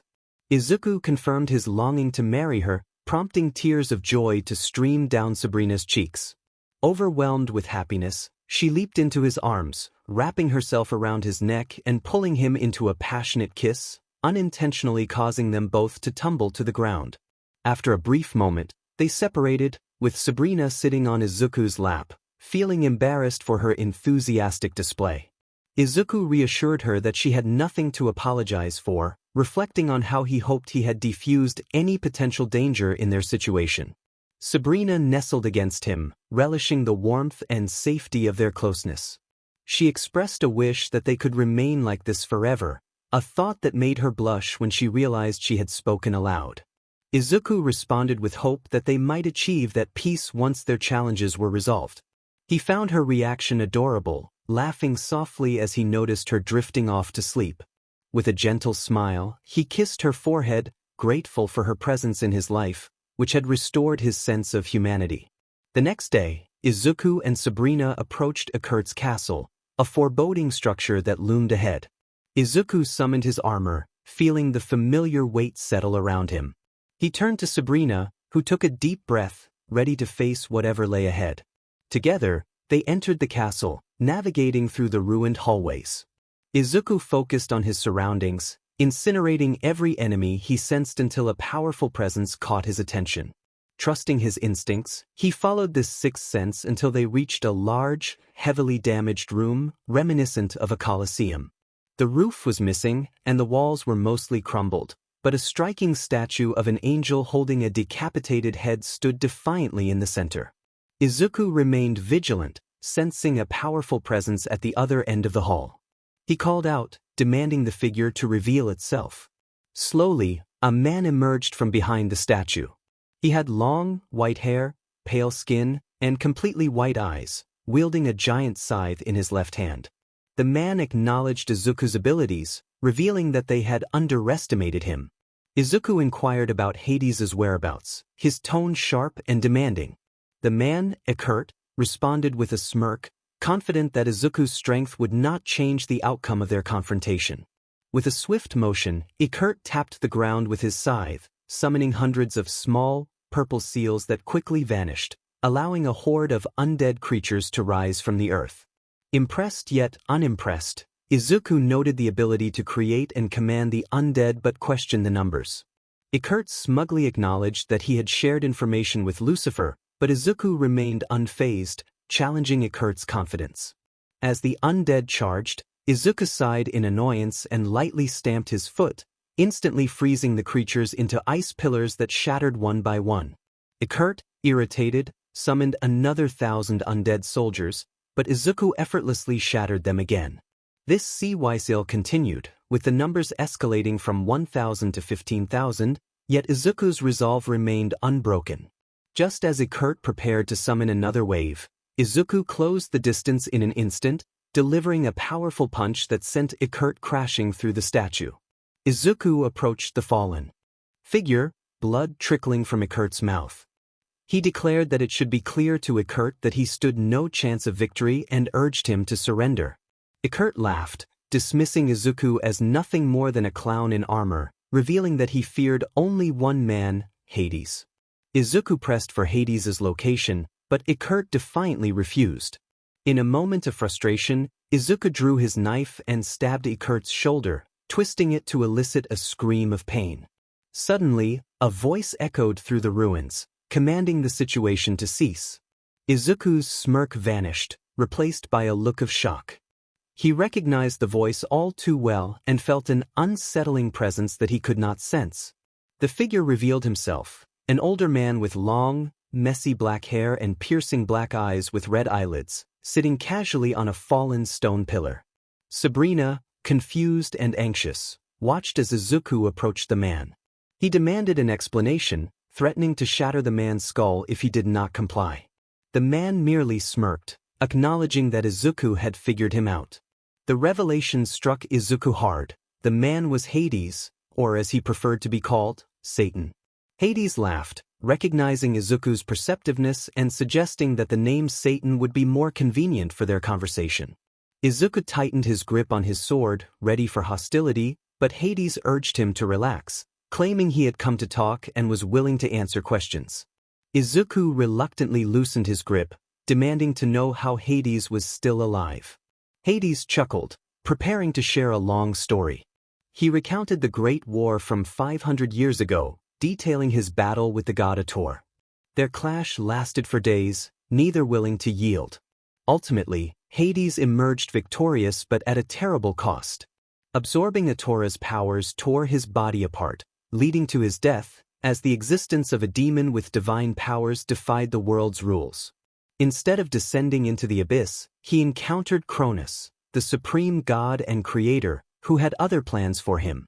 As Hades began to explain further, Izuku listened intently, the weight of their shared history hanging heavily in the air.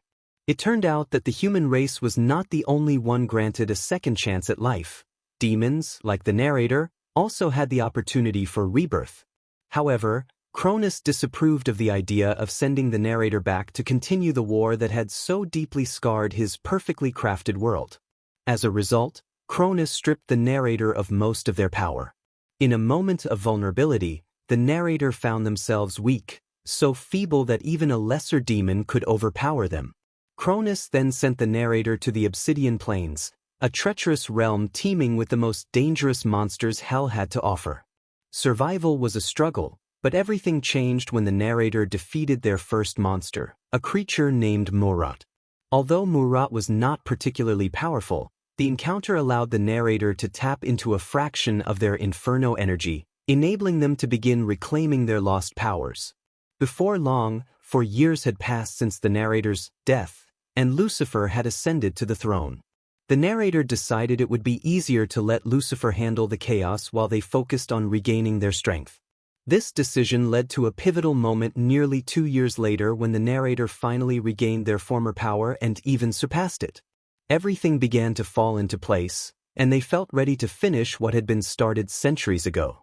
The narrator contemplated the prospect of starting a war again, acknowledging that while they were inclined to do so, there were significant risks involved. If they initiated conflict now, it would likely end in failure, as their power could not absorb divine energy on a godly scale. This would lead to their demise once more, but there was a solution: a young hero named Izuku. The narrator needed Izuku's unique version of inferno energy. The narrator explained that if they attempted to confront a god again, it would be fatal, but Izuku's energy could absorb the divine power. The narrator had not tracked Izuku down earlier because they had been waiting for the right moment, and they had allowed Izuku to confront other Dark Lords to prepare him for the challenges ahead. With the stakes laid bare, the narrator posed a crucial question to Izuku, asking if he would join them.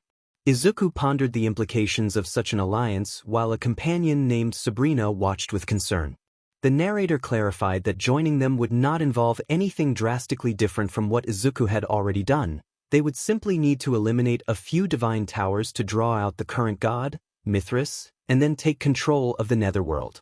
Izuku expressed his reservations, arguing that the plan seemed like a senseless slaughter. The narrator's demeanor shifted slightly, revealing disappointment. They explained that their longing to conquer heaven stemmed from their very nature as a demon, a being of chaos and destruction.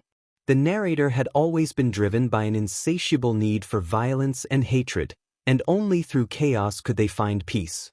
Izuku, angered by this revelation, questioned whether the narrator's motivations were merely to preserve their own sanity. The narrator's laughter echoed in response, as they reminded Izuku of the despair and hatred he had felt not long ago. They had lived in darkness for millennia and could no longer endure it. The narrator was willing to kill anyone in all 3 realms to find solace. Izuku realized that despite their differences, he and the narrator were not so dissimilar. However, he grappled with the morality of the narrator's intentions. Could he accept the slaughter of innocent lives for the sake of another's sanity?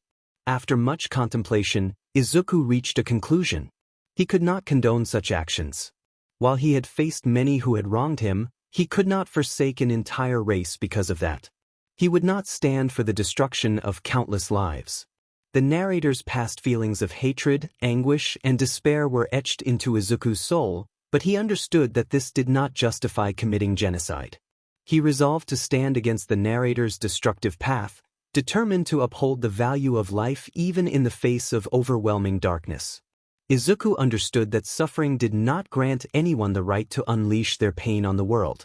He stood firm, facing Satan, who expressed disappointment at Izuku's refusal to join him. Despite the tension, Izuku remained resolute, indicating that he would not be swayed. Satan, unimpressed, remarked on Izuku's foolishness. As the confrontation escalated, Izuku took a defensive stance, ready to reclaim his sword.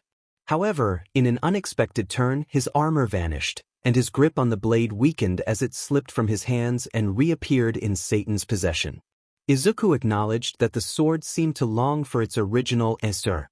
Satan pressed Izuku for a final time, asking if he was certain about his decision. Izuku confirmed his choice, unwavering in his stance. With a sigh, Satan declared that, as a sign of mercy, he would not make Izuku's death too painful. Izuku, determined, drew his knives and warned Sabrina to keep her distance. Despite her concern, he insisted she move away for her safety. With resolve, he charged at Satan, launching an attack that was easily blocked. The ensuing battle revealed Satan's overwhelming power, forcing Izuku to retreat. Attempted to defend himself, Satan's strike sent him crashing through a statue, leaving him injured and pinned beneath rubble. Satan approached, expressing regret over the situation. Izuku, struggling to summon his powers, realized he was at a disadvantage. Satan revealed his ability to nullify special powers, further diminishing Izuku's hope. As blood trickled from his mouth, Izuku acknowledged his defeat, realizing he was no match for Satan's centuries of experience. In a moment of somber acceptance, Izuku reflected on their choices, understanding that their paths had led them to this tragic end. As Satan delivered the final blow, Izuku's vision faded, and he saw a familiar figure with dark purple hair approaching him. Despite the darkness closing in, he recognized her, tears streaming down his face as he whispered an apology to Sabrina before everything went black. In the void of darkness, Izuku found himself questioning if this was the abyss. An unknown voice echoed around him, denying his assumption. Suddenly, the darkness lifted, revealing a magnificent throne room adorned with silver walls and golden accents. At the center sat an imposing figure, an old man with a muscular build, long white hair, and a golden crown. The old man introduced himself as Cronus, the supreme god, and informed Izuku that he was there to determine his fate. Izuku's heart sank as he realized he was face to face with a deity, fearing he would be condemned. Cronus revealed that Izuku would return to hell to repent for his sins, which shocked him. He questioned why he was not being sent to the abyss, to which Cronus explained that everyone deserved a second chance, regardless of their nature. Tears filled Izuku's eyes as hope blossomed within him. He knelt before Cronus, pleading for assistance against Satan's return, but Cronus expressed his inability to intervene directly. He explained that his presence would threaten the very fabric of existence, making it impossible for him to assist. Despite the disappointment, Cronus offered a glimmer of hope. He approached Izuku, forming a red aura in his hand that transformed into a sword. Cronus planted the sword before Izuku, stating that it would grant him a fraction of his power, sufficient to defeat Satan. However, he warned Izuku that the immense power could be too much for his body to handle, urging him to act quickly upon his return to hell. With determination, Izuku grasped the hilt of the sword, feeling the surge of power coursing through him, accompanied by intense pain. After a moment of struggle, he stabilized, and the red aura dissipated, revealing new armor that signified his enhanced strength. Cronus assured him that no one in the world could stand against him now. Grateful for the second chance, Izuku bowed his head in appreciation, ready to face the challenges ahead. The air was thick with anticipation as the ancient prophecy echoed through the chamber. A figure, cloaked in shadows, stood before a grand throne, the weight of destiny resting heavily upon his shoulders. He had faced countless trials and tribulations, yet he remained resolute in his determination to succeed. The voice of Cronus, a powerful entity, reverberated in his mind, urging him to rise and embrace his fate. With a deep breath, he stepped forward, the light illuminating his path. The throne, once a symbol of despair, now represented hope and the promise of a new beginning. He could feel the energy of those who had come before him, their spirits guiding him as he ascended to his rightful place. The kingdom awaited, and with it, the chance to fulfill his purpose. As he took his seat, a sense of calm washed over him. He was no longer just a man. He was a king, destined to lead his people toward a brighter future. The challenges ahead would be daunting, but he was ready to face them head-on. The legacy of his ancestors fueled his resolve, and he vowed to honor their memory by ruling with wisdom and strength. The echoes of the past mingled with the promise of tomorrow, creating a tapestry of hope that enveloped the kingdom. He understood that his journey was just beginning, and with each passing moment, he felt the weight of responsibility transform into a source of power. The throne was not merely a seat of authority, it was a beacon of hope for all who believed in the possibility of change. As he gazed out over his realm, he envisioned a future where unity and prosperity reigned. The path would be fraught with challenges, but he was prepared to navigate the storm. With the guidance of those who had come before him and the strength of his own convictions, he would not falter. The destiny that awaited him was not just his own. It was the destiny of his people, and he would rise to meet it. The atmosphere shifted dramatically as he snapped his fingers, plunging everything into darkness once more. The world around him faded away, leaving only the echoes of what had just transpired.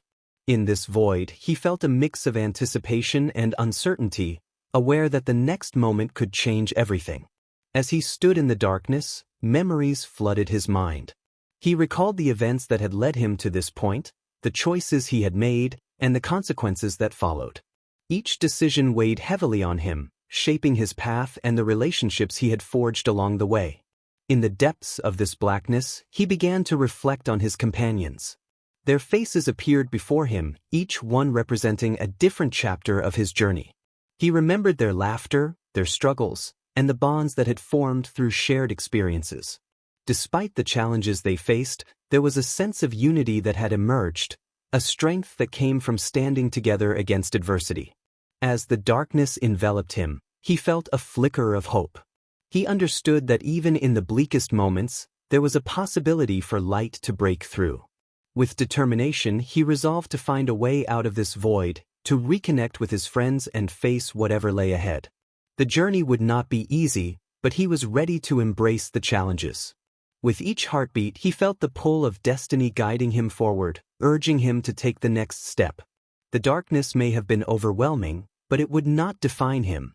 He was prepared to emerge from it, stronger and more resolute than ever before. Earlier in hell, Sabrina knelt on the ground, tears streaming down her cheeks as she cradled Izuku's lifeless body. Satan observed the scene with a grim expression, feeling a mix of emotions. He had just taken the life of someone he considered a son, and witnessing his niece in such a sorrowful state weighed heavily on him.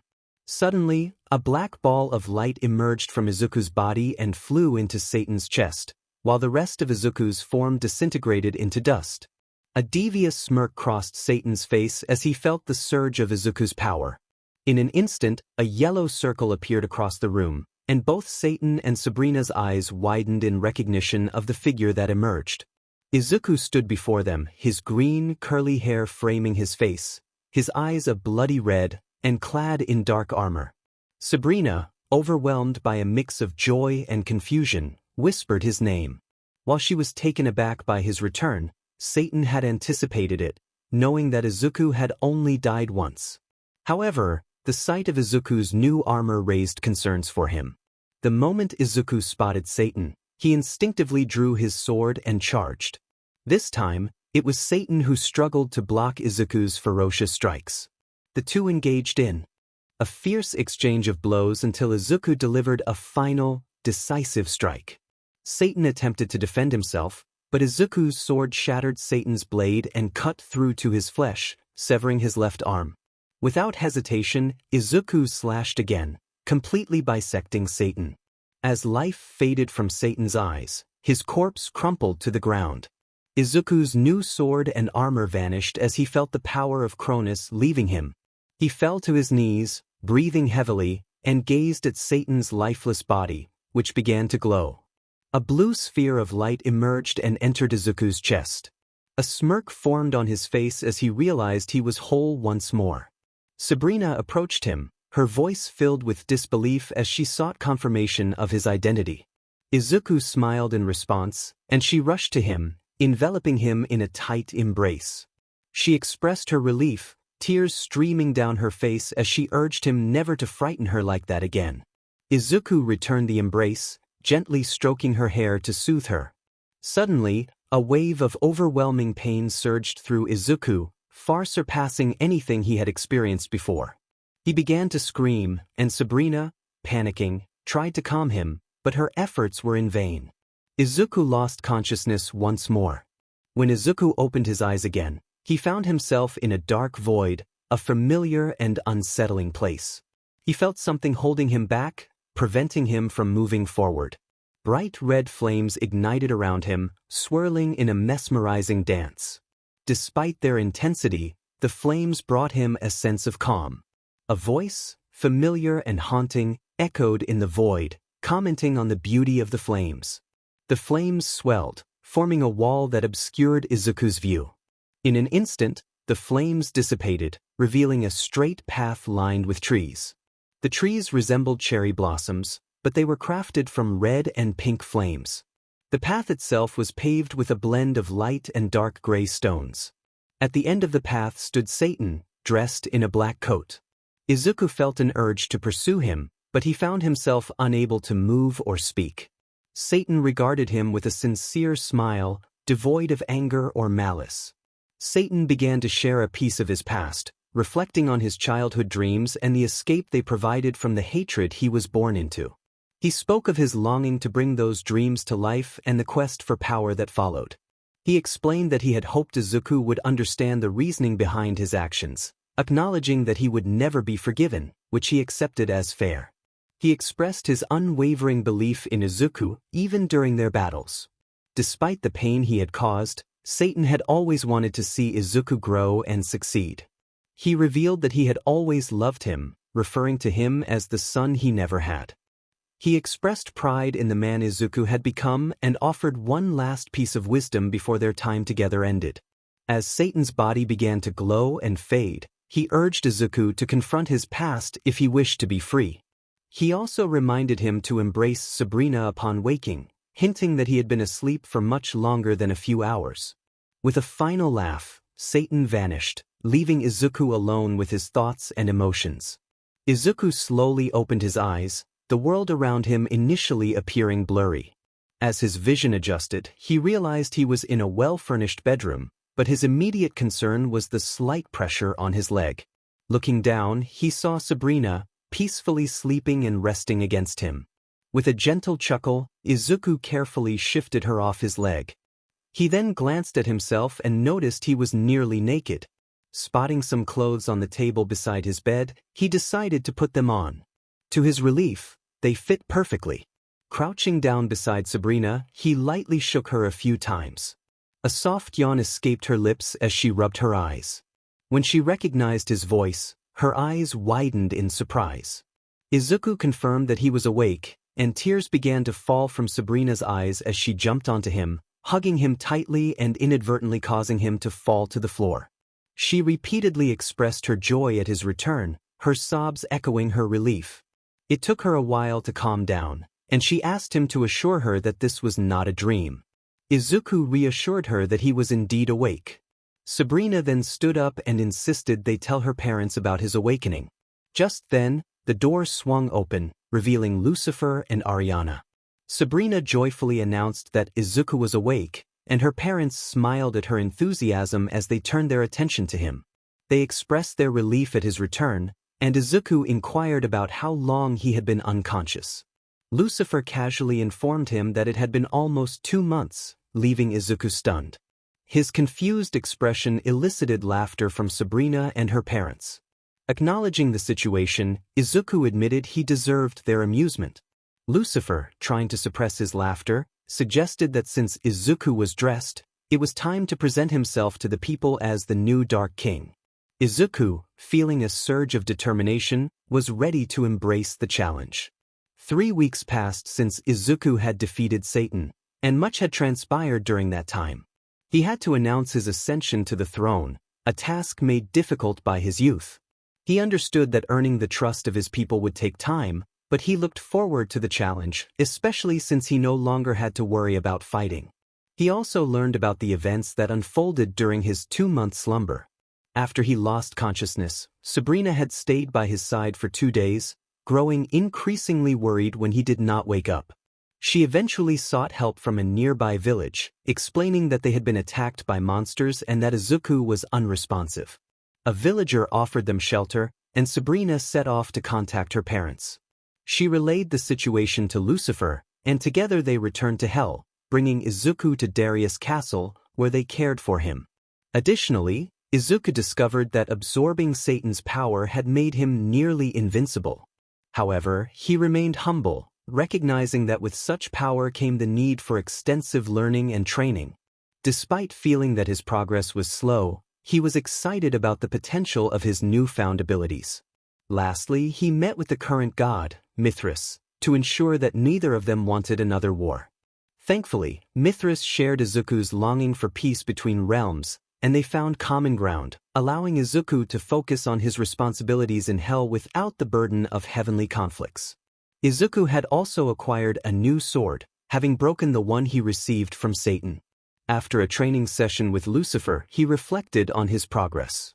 Lucifer acknowledged that while Izuku had improved in raw power, they needed to work on applying that power effectively. Izuku agreed, understanding that it would take time to adjust. As they concluded their training, Lucifer suggested they get some rest to avoid any reprimands from the girls. Izuku readily agreed, feeling a sense of camaraderie and determination as they prepared for the challenges ahead. 5 minutes later, Izuku and Lucifer returned to their castle and went their separate ways to their bedrooms. Izuku noticed that Sabrina was already asleep in bed, so he tried to be as quiet as possible while crawling in beside her. Just as he thought he had succeeded, he heard her voice. Izuku chuckled at his predicament, turning to see Sabrina glaring at him. He apologized, explaining that he had lost track of time while training. Sabrina responded with skepticism but then playfully jumped on top of him, declaring it was time to cuddle. The malice in her demeanor vanished as she wrapped herself around him. Izuku teased her, wondering if he was a teddy bear, to which she replied that he was her teddy bear.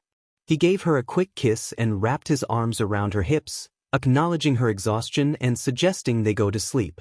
As she rested her head on his chest, she wished him good night, and he reciprocated. With that, they both fell asleep. Izuku had now become the true Dark King, a demon who would not bow to anyone, an eternal ruler of all that was wicked. Just before he closed his eyes, a final thought crossed his mind.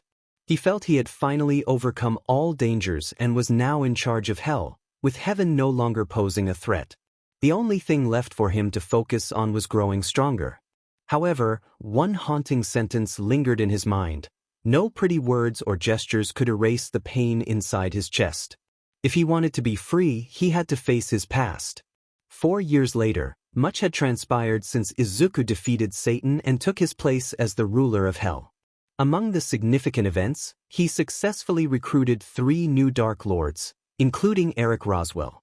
Surprisingly, it did not take much convincing to bring Eric on board, likely because he had been assigned as the Lord of Ikurt's and Zelrotha's domains. This change meant that Eric would occasionally report to Izuku, but otherwise, not much had altered. Izuku also returned Lucifer's title of Dark Lord. In terms of relations between heaven and hell, things were looking promising. Izuku and Mithras had developed a strong friendship, meeting in the netherworld when no one was watching. Izuku often found it amusing that people passed by both God and the devil without realizing it. As for hell itself, Izuku had become quite beloved by his subjects due to his helpful nature. He frequently visited villages and cities, assisting with the construction of new shops and inns. The people genuinely began to trust him, which he appreciated, though it sometimes felt uncomfortable when he strolled through the city and everyone bowed before him. Such moments were rare but no longer unimaginable. Izuku's primary duty as king was to protect his subjects. With the power he inherited from Satan, his abilities had grown unimaginably. His 6th sense now covered half of hell, though the Shadow Gate somehow blocked him from sensing beyond its borders.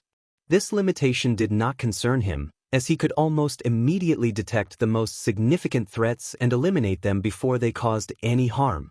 This capability contributed to the acceptance he received from the people of Hell. Regarding his powers, Izuku had only begun to scratch the surface of his new abilities. He sensed that many powers remained untapped, but the abilities he had used were devastating. He experimented with powers like resurrection and curses. Resurrection allowed him to bring the dead back to life within 3 seconds of their demise, while curses enabled him to bestow misfortune upon others, with effects varying based on the individual. For instance, he could curse someone with immortality, but only if they viewed it as a curse, preventing those who desired immortality from benefiting. This was merely the beginning. Izuku's old powers had also received a tremendous boost. He could summon millions of undead at once, create massive flaming tornadoes, or cover all of hell in ice, all without breaking a sweat. It was terrifying to consider that Satan had wielded such power. While these developments related to his duties, Izuku's personal life had also changed. The most notable change was his marriage to Sabrina. Their ceremony was simple, consisting of exchanging vows and rings, as there was no church in hell. The only witnesses were Lucifer and Ariana, and neither Izuku nor Sabrina desired a grand public celebration. That was a summary of the events that had unfolded. However, a special day was approaching, the 6th anniversary of Izuku's departure from the netherworld to join Lucifer. This time of year was difficult for him, as it triggered memories of his past and the tortures he had endured. Even after all this time, those memories haunted him. One night, Izuku awoke from a nightmare, his eyes wide open, sweating and breathing heavily. He looked around, reassuring himself that he was still at home. He lamented that the nightmare had returned and wondered when it would stop. Turning to his side, he saw Sabrina with a worried expression. She asked if he was all right, and he reassured her that it was nothing to worry about. However, she knew it was the nightmare again, and he nodded in acknowledgement, expressing his frustration and sadness over the recurring visions. Sabrina looked at her husband with concern, ready to support him through his struggles. Sabrina was acutely aware that Izuku had been experiencing nightmares more frequently than he let on. Despite her efforts to help him move past his painful history, things seemed to be deteriorating further. She gently cupped his face and pressed their foreheads together, feeling the weight of his turmoil. Sabrina posed a serious question about revenge for the wrongs done to him. Izuku froze at her words. Deep down, he harbored a longing for revenge against his family, a thought that crossed his mind daily. However, he consistently pushed it aside, convincing himself that there were more important matters to address. The truth was that he was terrified. The nightmares were a testament to his fear. He could not bring himself to act, not because he feared his family, he now viewed them as insignificant, but because he was afraid of becoming like the embodiment of evil. He acknowledged his longing for vengeance, yet he felt a profound hesitation. Sabrina, sensing his struggle, encouraged him to take action. However, Izuku expressed his concerns about losing control if he followed through with his intentions. He did not want to end up consumed by rage and power, like the figure he feared most. Sabrina wrapped her arms around him, offering comfort and reassurance. She emphasized that he would not lose himself, promising to stand by his side throughout the ordeal. Her calm and soothing voice urged him to consider the future they could build together. She implored him to act not just for himself, but for their shared dreams. As she caressed his hair, Izuku contemplated her words. Perhaps she was right. He had been avoiding his fears long enough. It was time to confront those who had wronged him and make them pay for their actions. Grateful for her unwavering support, he expressed his appreciation, acknowledging the blessing of having her by his side. Sabrina reminded him that her longing was simply for his well-being and their future together, insisting that he need not thank her for that. With a hint of mischief in her tone, she inquired if he was ready for his retribution. A smirk crossed Izuku's face as he realized he had been waiting for this moment for far too long. He felt a newfound determination, vowing not to hesitate any longer. Sabrina's smile reflected her approval, and together they prepared to embark on the path of vengeance that lay ahead. It was a seemingly peaceful night in Mizudafu, but for Katsumi Bakugo, the current number 11 hero known as Dinamita, it was anything but calm. She was in pursuit of a notorious burglar, chasing him across the rooftops of the city. As she closed in on him, she shouted in frustration, urging him to stop running. The burglar leaped from one rooftop to another, momentarily escaping her sight. However, when Katsumi reached the edge and looked down, she was taken aback by a strange sight. The burglar was suspended against the wall, completely encased in ice. Katsumi wondered if Shoto Todoroki had come to this part of town. She called out for him, scanning the area for any sign of her fellow hero. Suddenly, a loud, deep laughter echoed from the alleyway, causing her to call out in alarm, demanding to know who was there. It was then that she turned to see Shoto Todoroki standing before her. Relief washed over her, but it was short-lived. As she focused on him, she was horrified to see that half of his head was missing, blood pouring from the gruesome wound. In an instant, Shoto's lifeless body collapsed to the ground and vanished into thin air. Before she could process what had just happened, a figure emerged from the shadows behind her. He wore pitch-black armor adorned with golden trim. The sound of his footsteps snapped Katsumi from her shock, and she turned to face the armored man. Just as she prepared to attack, his eyes glowed a menacing golden yellow. He commanded her to follow him, and to her bewilderment, Katsumi found herself moving against her will, trailing behind the mysterious figure. They walked for several minutes until they reached an abandoned warehouse. Once inside, the man removed his helmet, revealing green, curly hair and ruby-red eyes. Katsumi's heart raced as she recognized him. It was Izuku Midoriya.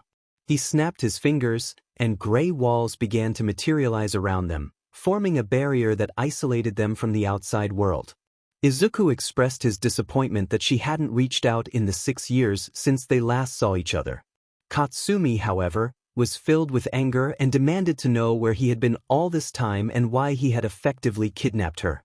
Izuku, maintaining a calm demeanor, remarked that words could hurt, but not as much as losing one's head, revealing that the horrific sight of Shoto had merely been an illusion.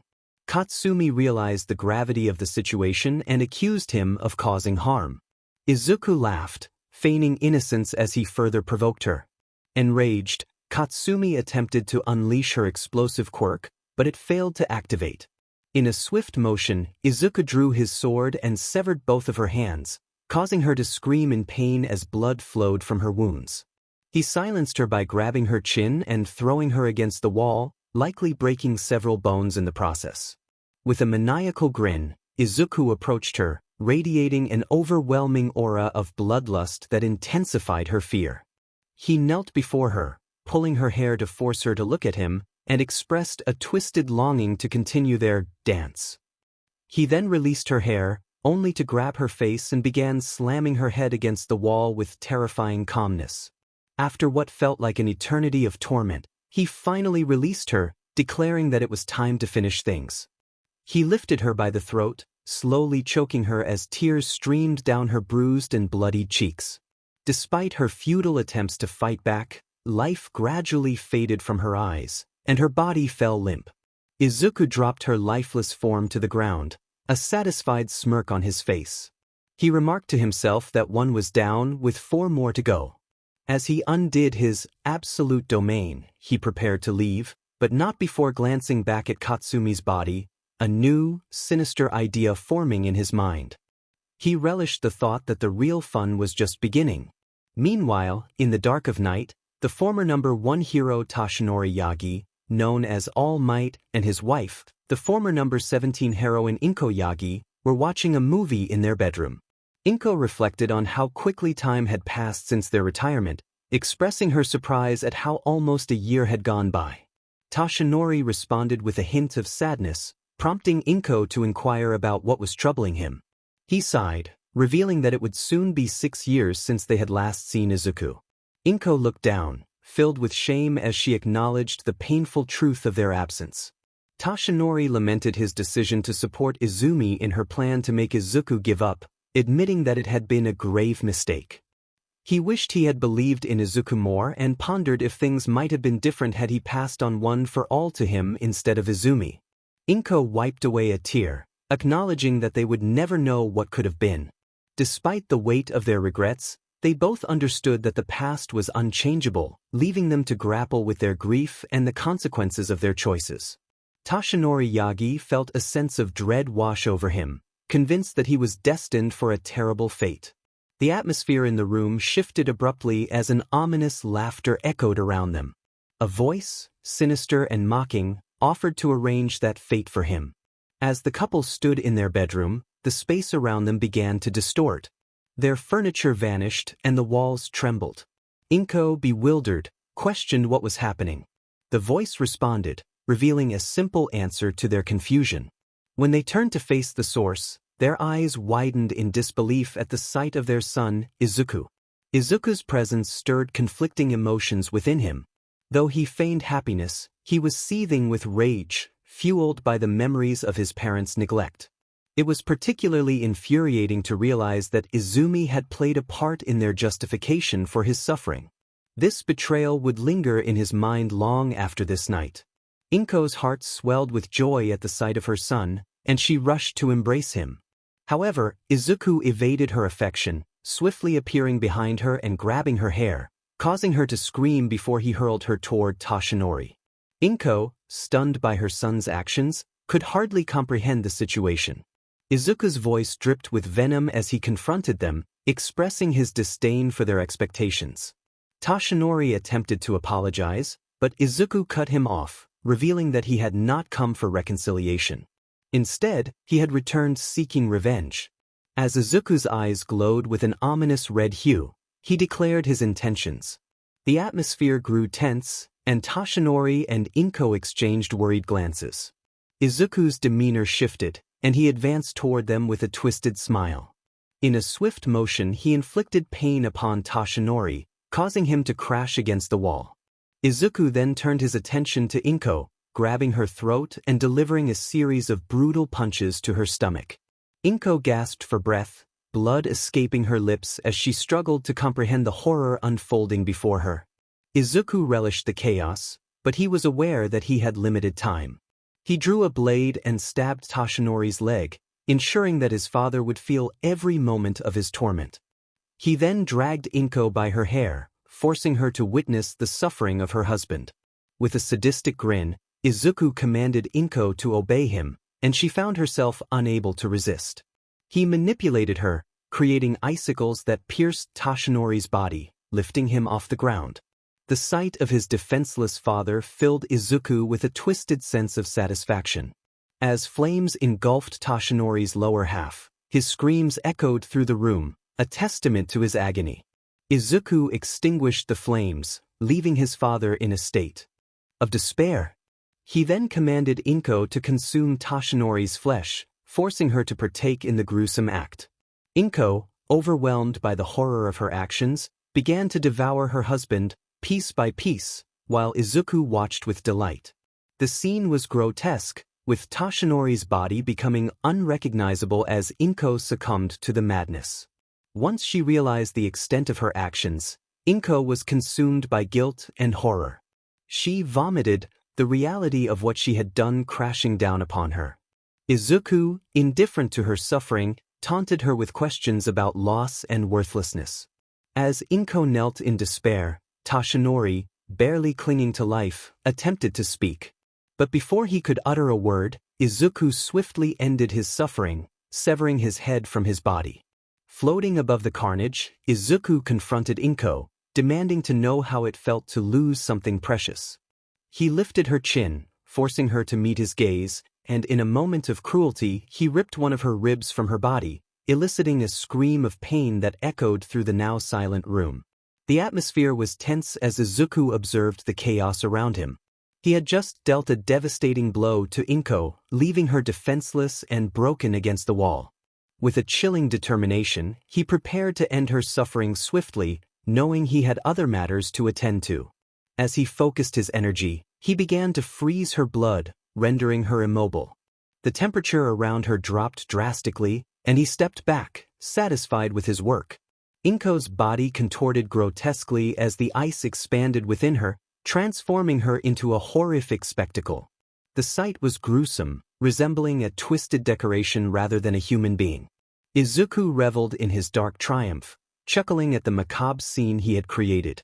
Meanwhile, in a dark alley, police sirens echoed as officers discovered a frozen body, a grim reminder of the chaos Izuku had unleashed. Two heroes, Katsuki Bakugo and Izumi Yagi, were on the scene, frustrated by the necessity of investigating a death they deemed unworthy of their time. Katsuki expressed his annoyance, wishing to confront real villains instead of dealing with what he considered a trivial matter.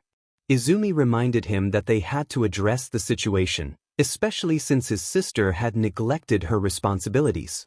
As they moved under a small bridge, a sudden red seal appeared beneath Katsuki's feet, pulling him into an unexpected vortex. He found himself in his own apartment, bewildered by the abrupt change. Attempting to escape, he discovered the door was locked tight, leaving him trapped. A voice echoed from his living room, and as he cautiously approached, he was met with a sight that shook him to his core. Katsumi, his sister, was lifeless, hanging by a rope, her body bruised and mutilated. The horror of the scene was overwhelming, and he struggled to comprehend the reality before him. The voice he heard was familiar yet distorted, revealing itself to be Izuku, who had sinister intentions. Katsuki's heart raced as he realized the gravity of the situation.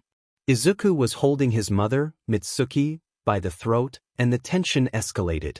Katsuki's desperation surged as he demanded Izuku release her, but Izuku's response was chilling.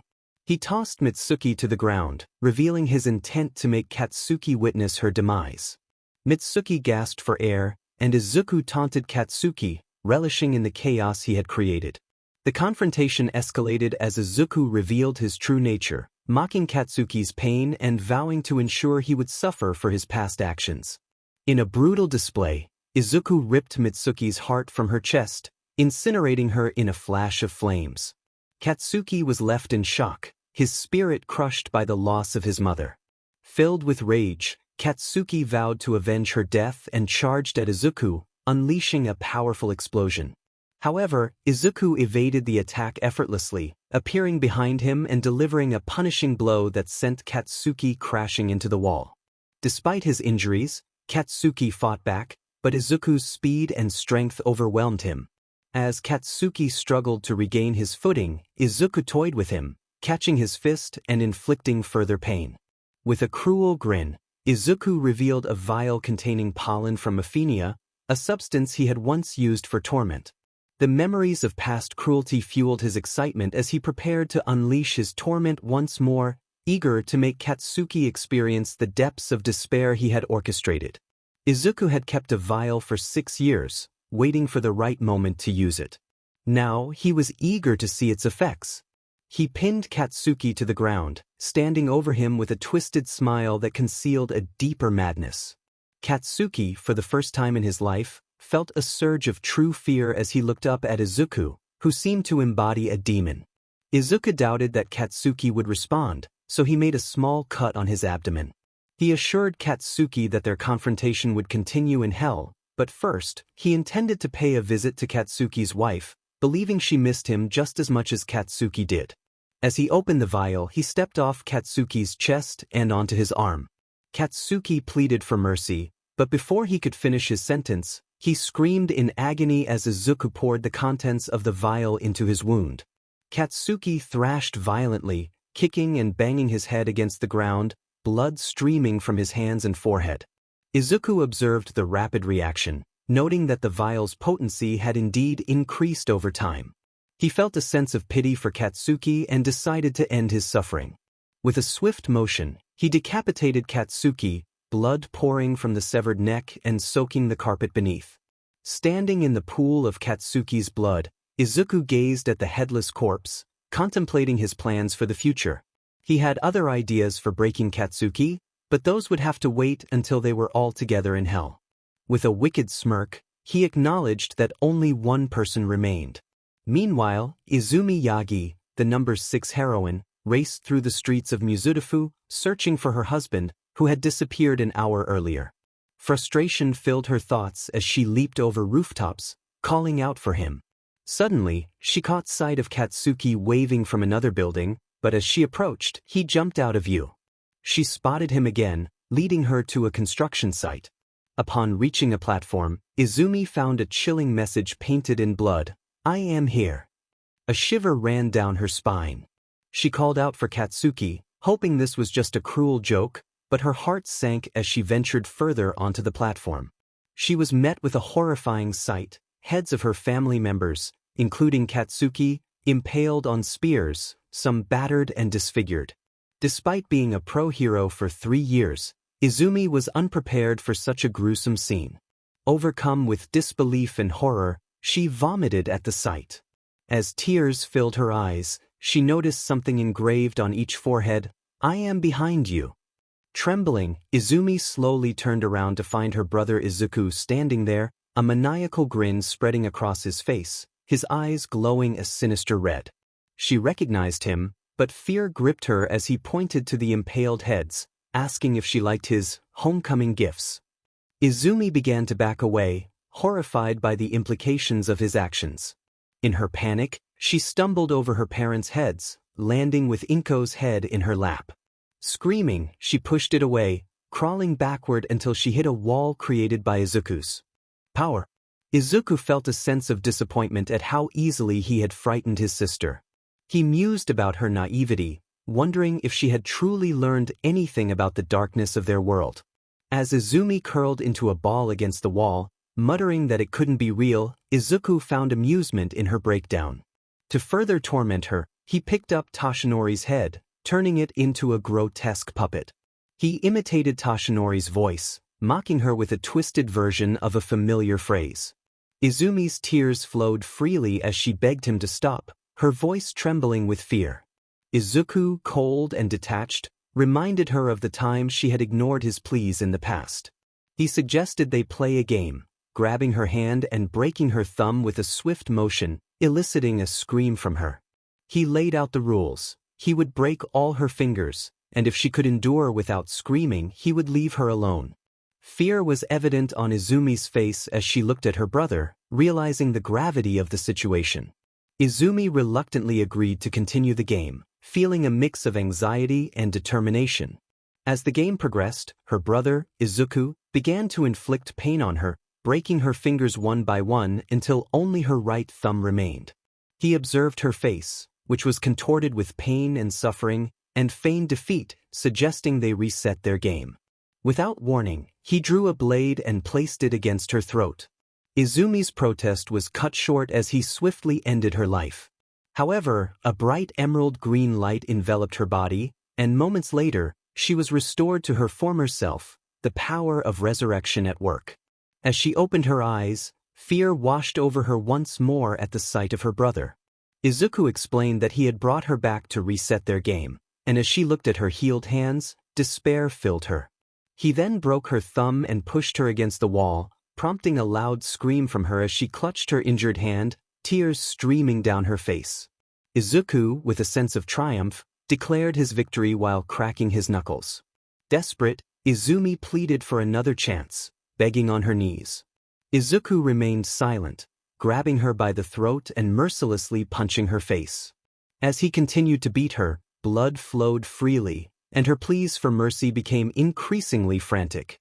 Despite her suffering, he showed no signs of stopping, and her face became unrecognizable from the assault.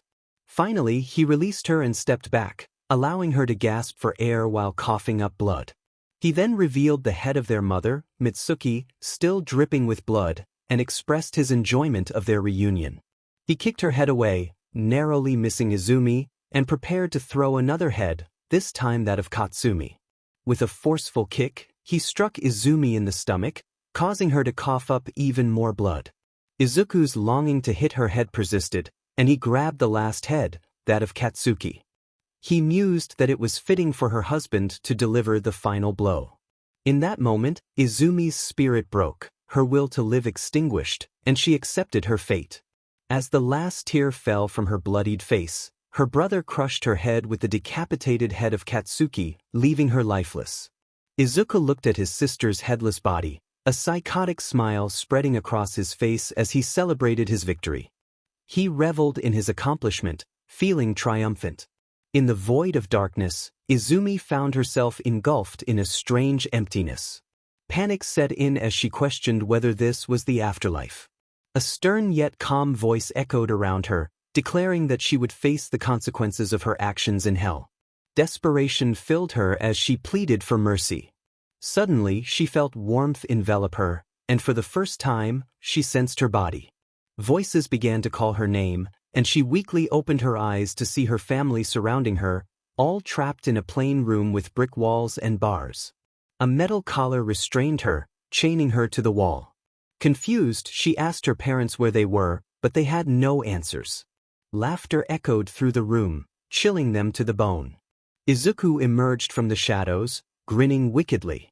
He welcomed them to his domain, revealing that they were in his torture chamber, which he had painstakingly prepared for them. The fear on their faces was palpable as he introduced himself as the Dark King of Hell, also known as the Devil.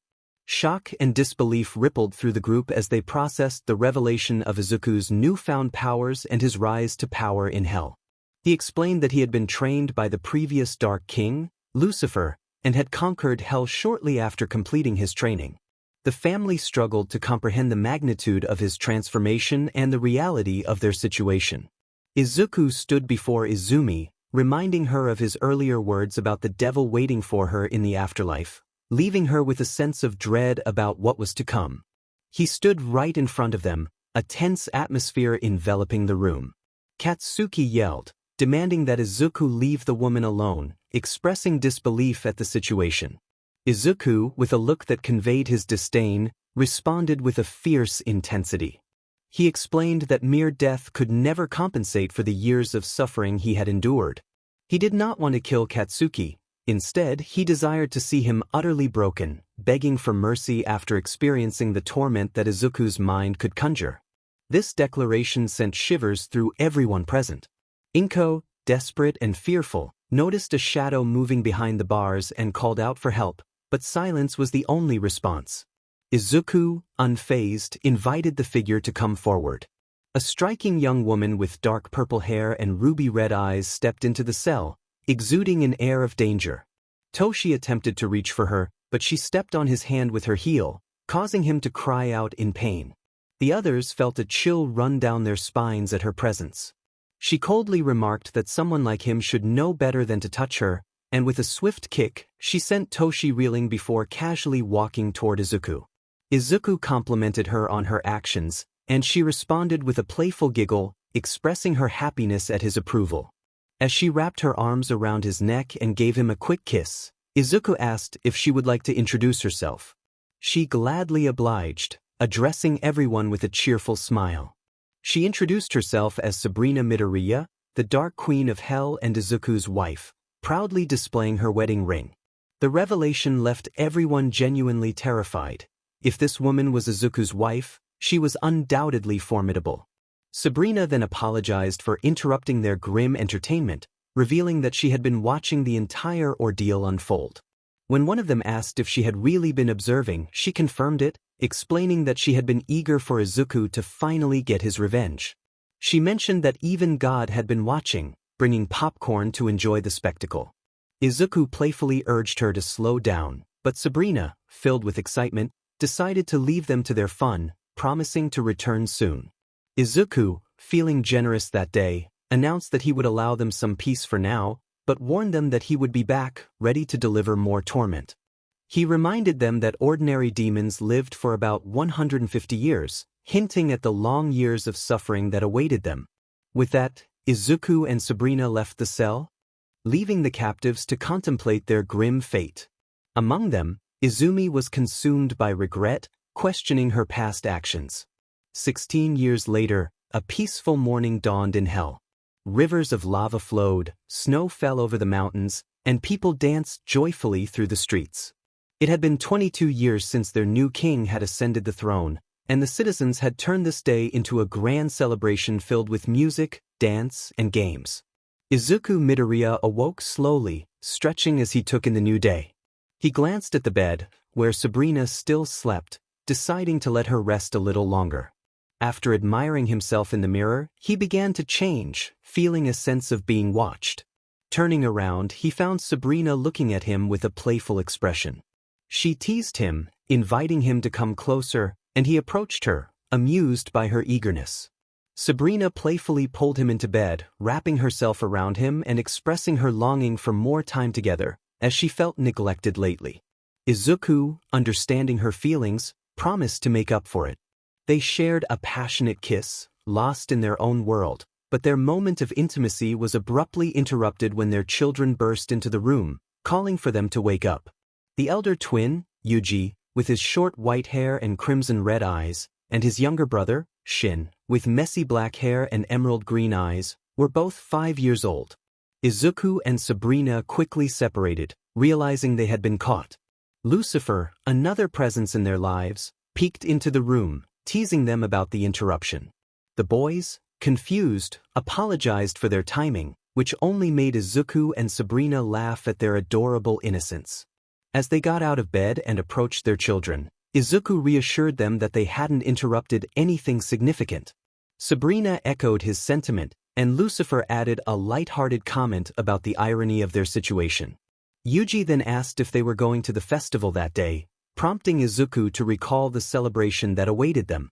As the festival approached, Izuku found himself reflecting on how quickly time had passed since the last celebration. It seemed like just a week ago that they had gathered to enjoy the festivities. Lucifer, who was also preparing for the event, remarked that people would be expecting to see their king. Izuku agreed, feeling a mix of excitement and nostalgia. Sabrina, ever the practical one, reminded them that they needed to wear proper clothing for the festival. In unison, both Izuku and Lucifer acknowledged her and hurried off to change. Izuku let out a deep sigh, realizing it was time for him to prepare as well. Sabrina agreed, and they both moved to their closets to select their outfits. While changing, Izuku turned to Sabrina and sought clarification on something that had been on his mind. He wanted to know if she had been serious when she mentioned that he wasn't spending enough time with her. Sabrina reassured him that it was impossible for him not to spend enough time with her, as they were together nearly all the time. She emphasized that even the most selfish person could not claim otherwise. Izuku expressed his longing for her to communicate if she ever felt neglected. He shared his feelings about their life together, which sometimes felt like an appealing dream. They had married, the realm was thriving, and they had children. It was all so wonderful that it occasionally felt unreal. Sabrina, having finished changing, approached him and hugged him tightly. She affirmed that their life was indeed real and that nothing would ever change that. Izuku appreciated her ability to ease his mind, and they exchanged smiles, feeling a deep connection. 2 hours later, Izuku and his family strolled through the lively streets of Nira City, where the festival was already in full swing. The atmosphere was filled with joy and excitement, and Izuku noted how everyone seemed to be in high spirits. Sabrina turned to their twins, asking what they would like to try first. Shin and Yuji looked around eagerly until Shin suggested they try throwing darts.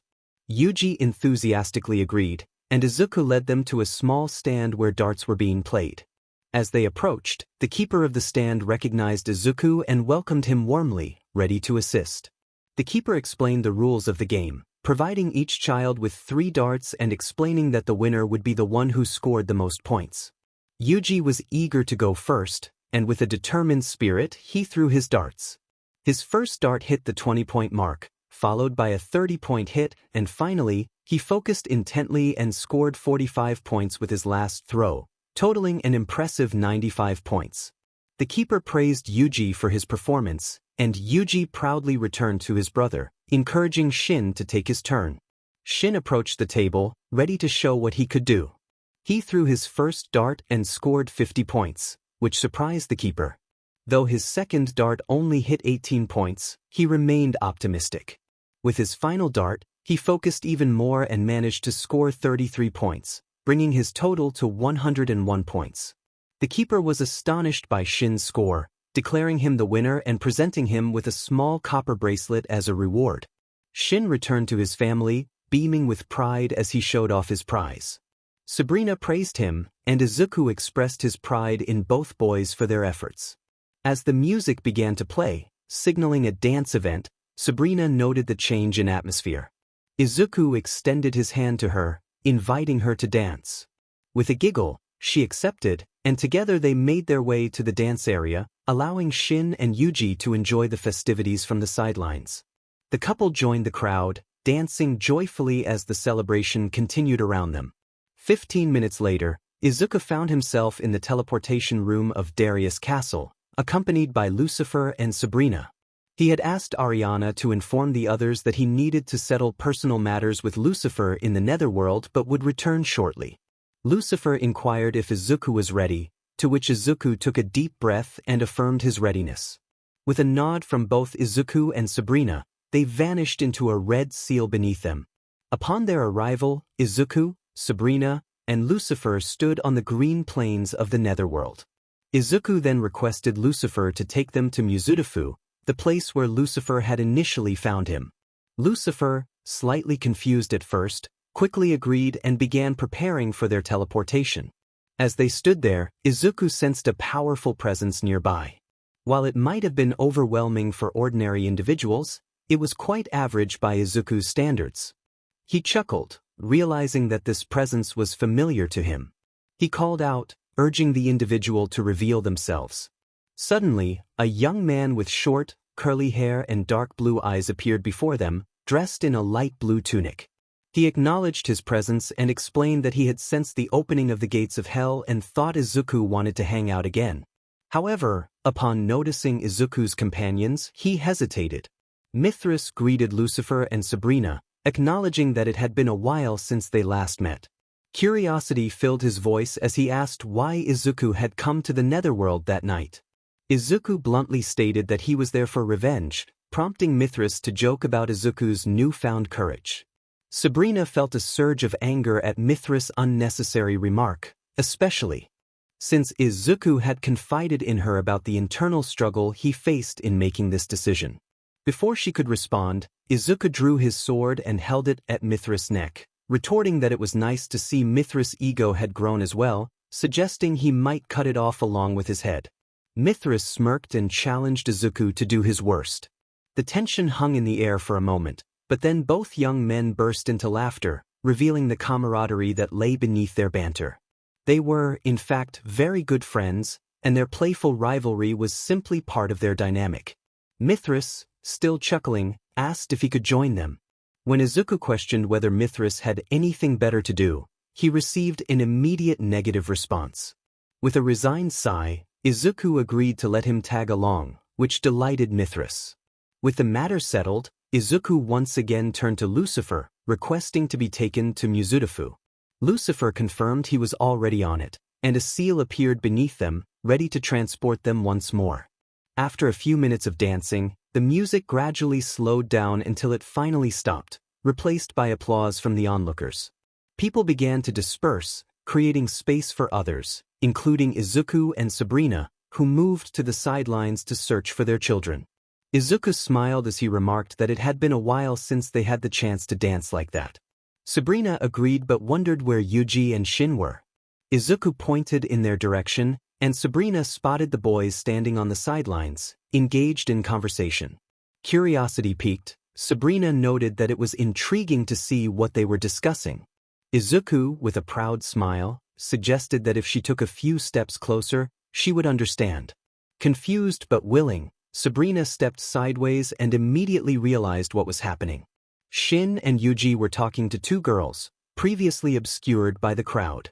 One girl had blue eyes and blonde hair tied into twin tails with red ribbons, while the other had short ginger hair and brown eyes. Sabrina observed that it seemed the boys had already made some friends. Izuku expressed his relief, admitting he had worried they might struggle to connect with others since they didn't go out often. As the music started playing again, Sabrina pointed out the boys again. Izuku watched as Yuji and Shin offered their hands to the girls. Yuji bowed before the ginger girl, while Shin lightly bowed his head before the blonde girl. Intrigued, Izuku wondered if they were attempting to impress the girls. The girls accepted their hands, and all four children ran toward the dance area, attempting to dance together. At just 5 years old, their movements were more about joyful chaos than coordinated dancing, as they tried not to trip over one another. Izuku reflected on how it felt like just yesterday when they could barely crawl, marveling at how much they had grown. Sabrina rested her head on his shoulder, sharing in the pride of watching their children flourish. As the night wore on, the Midoriya family returned to their castle after a long day filled with celebration. Izuku and Sabrina walked together, while Shin and Yuji had fallen asleep on the way home, requiring Izuku to carry them on his shoulders. Upon reaching the boys' room, which featured simple red walls with white stripes and a few toys, Izuku laid them down on their mattress on the ground. He preferred this arrangement, as it prevented them from falling off a bed. After covering them with a blanket, Izuku and Sabrina whispered sweet dreams before quietly leaving the room. Strangely, as soon as they exited, Shin was enveloped in a dark aura, and a small object began to form in his hand. Meanwhile, Yuji mumbled in his sleep, small sparks flickering from his body. This phenomenon ended almost as quickly as it began, and soon both boys were back to their peaceful slumber. Izuku and Sabrina returned to their own room, where Izuku commented on how exhausting the day had been, explaining why the boys had fallen asleep so quickly. Sabrina agreed, reflecting on the fun they had shared. Izuku noted that the boys had made new friends, deeming the day a success. Sabrina expressed curiosity about the girls, lamenting that they had fallen asleep before introductions could be made. Izuku assured her they would learn more in the morning. As he finished changing, Izuku turned to find Sabrina already in bed, waiting for him. He teased her about how quickly she had changed, to which she playfully replied that magicians never reveal their tricks. Izuku laughed and settled down beside her. Sabrina took the opportunity to crawl on top of him, and when he asked if she was tired, she admitted she was, explaining that she was in the most comfortable place. Izuku gently covered them both with a blanket as Sabrina rested her head on his chest. She closed her eyes and wished him good night, and he reciprocated. As they embraced, they peacefully drifted off to sleep. This was the story of Izuku Yagi Midoriya, a man who transformed from a powerless nobody into someone who surpassed even the gods. It was a tale of love, hatred, and vengeance, one that would be recounted for generations. He became an unstoppable force of nature, chaos incarnate, a being whose mere presence sent monsters fleeing and whose name instilled fear even in heaven itself. He was the eternal champion of hell. Once upon a time in a bustling city, two friends, Alex and Jamie, found themselves caught in an unexpected adventure. They had been inseparable since childhood, sharing countless memories and dreams. One day, while exploring an old bookstore, they stumbled upon a mysterious book that seemed to glow with an otherworldly light. Intrigued, they decided to take it home. As they began to read the book, they discovered it contained stories of ancient heroes and mythical creatures. The tales were captivating, and the more they read, the more they felt a strange connection to the characters within the pages. It was as if the book was calling to them, urging them to embark on a journey of their own. Determined to uncover the secrets of the book, Alex and Jamie spent days researching its origins. They learned that it was said to hold the key to a hidden realm, a place where magic and adventure awaited those brave enough to seek it. The friends felt a surge of excitement and decided they had to find this realm. After gathering supplies and preparing for their journey, they set off into the unknown. Their quest led them through enchanted forests, across treacherous mountains, and into the depths of ancient ruins. Along the way, they encountered various challenges that tested their friendship and courage.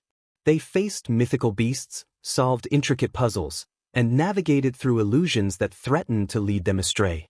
As they ventured deeper into the realm, they discovered that the book was not just a collection of stories, it was a guide to their own destinies. Each challenge they faced mirrored the trials of the heroes they had read about, and with each victory, they grew stronger and more confident. Their bond deepened as they relied on each other's strengths and supported one another through moments of doubt. Eventually, they reached the heart of the realm, where they encountered a powerful guardian who revealed the true purpose of their journey. The guardian explained that they had been chosen to protect the balance between their world and the realm of magic. This revelation filled them with a sense of responsibility and purpose. With newfound determination, Alex and Jamie accepted their roles as protectors. They vowed to safeguard the secrets of the realm and ensure that the magic within it remained safe from those who would seek to exploit it. Their adventure had transformed them, not only as friends but as heroes in their own right. As they returned home, the book glowed brightly in their hands, a reminder of the incredible journey they had undertaken. They knew that their lives would never be the same, and they looked forward to the many adventures that awaited them in the future. Together, they had discovered the power of friendship, courage, and the magic that exists within every story.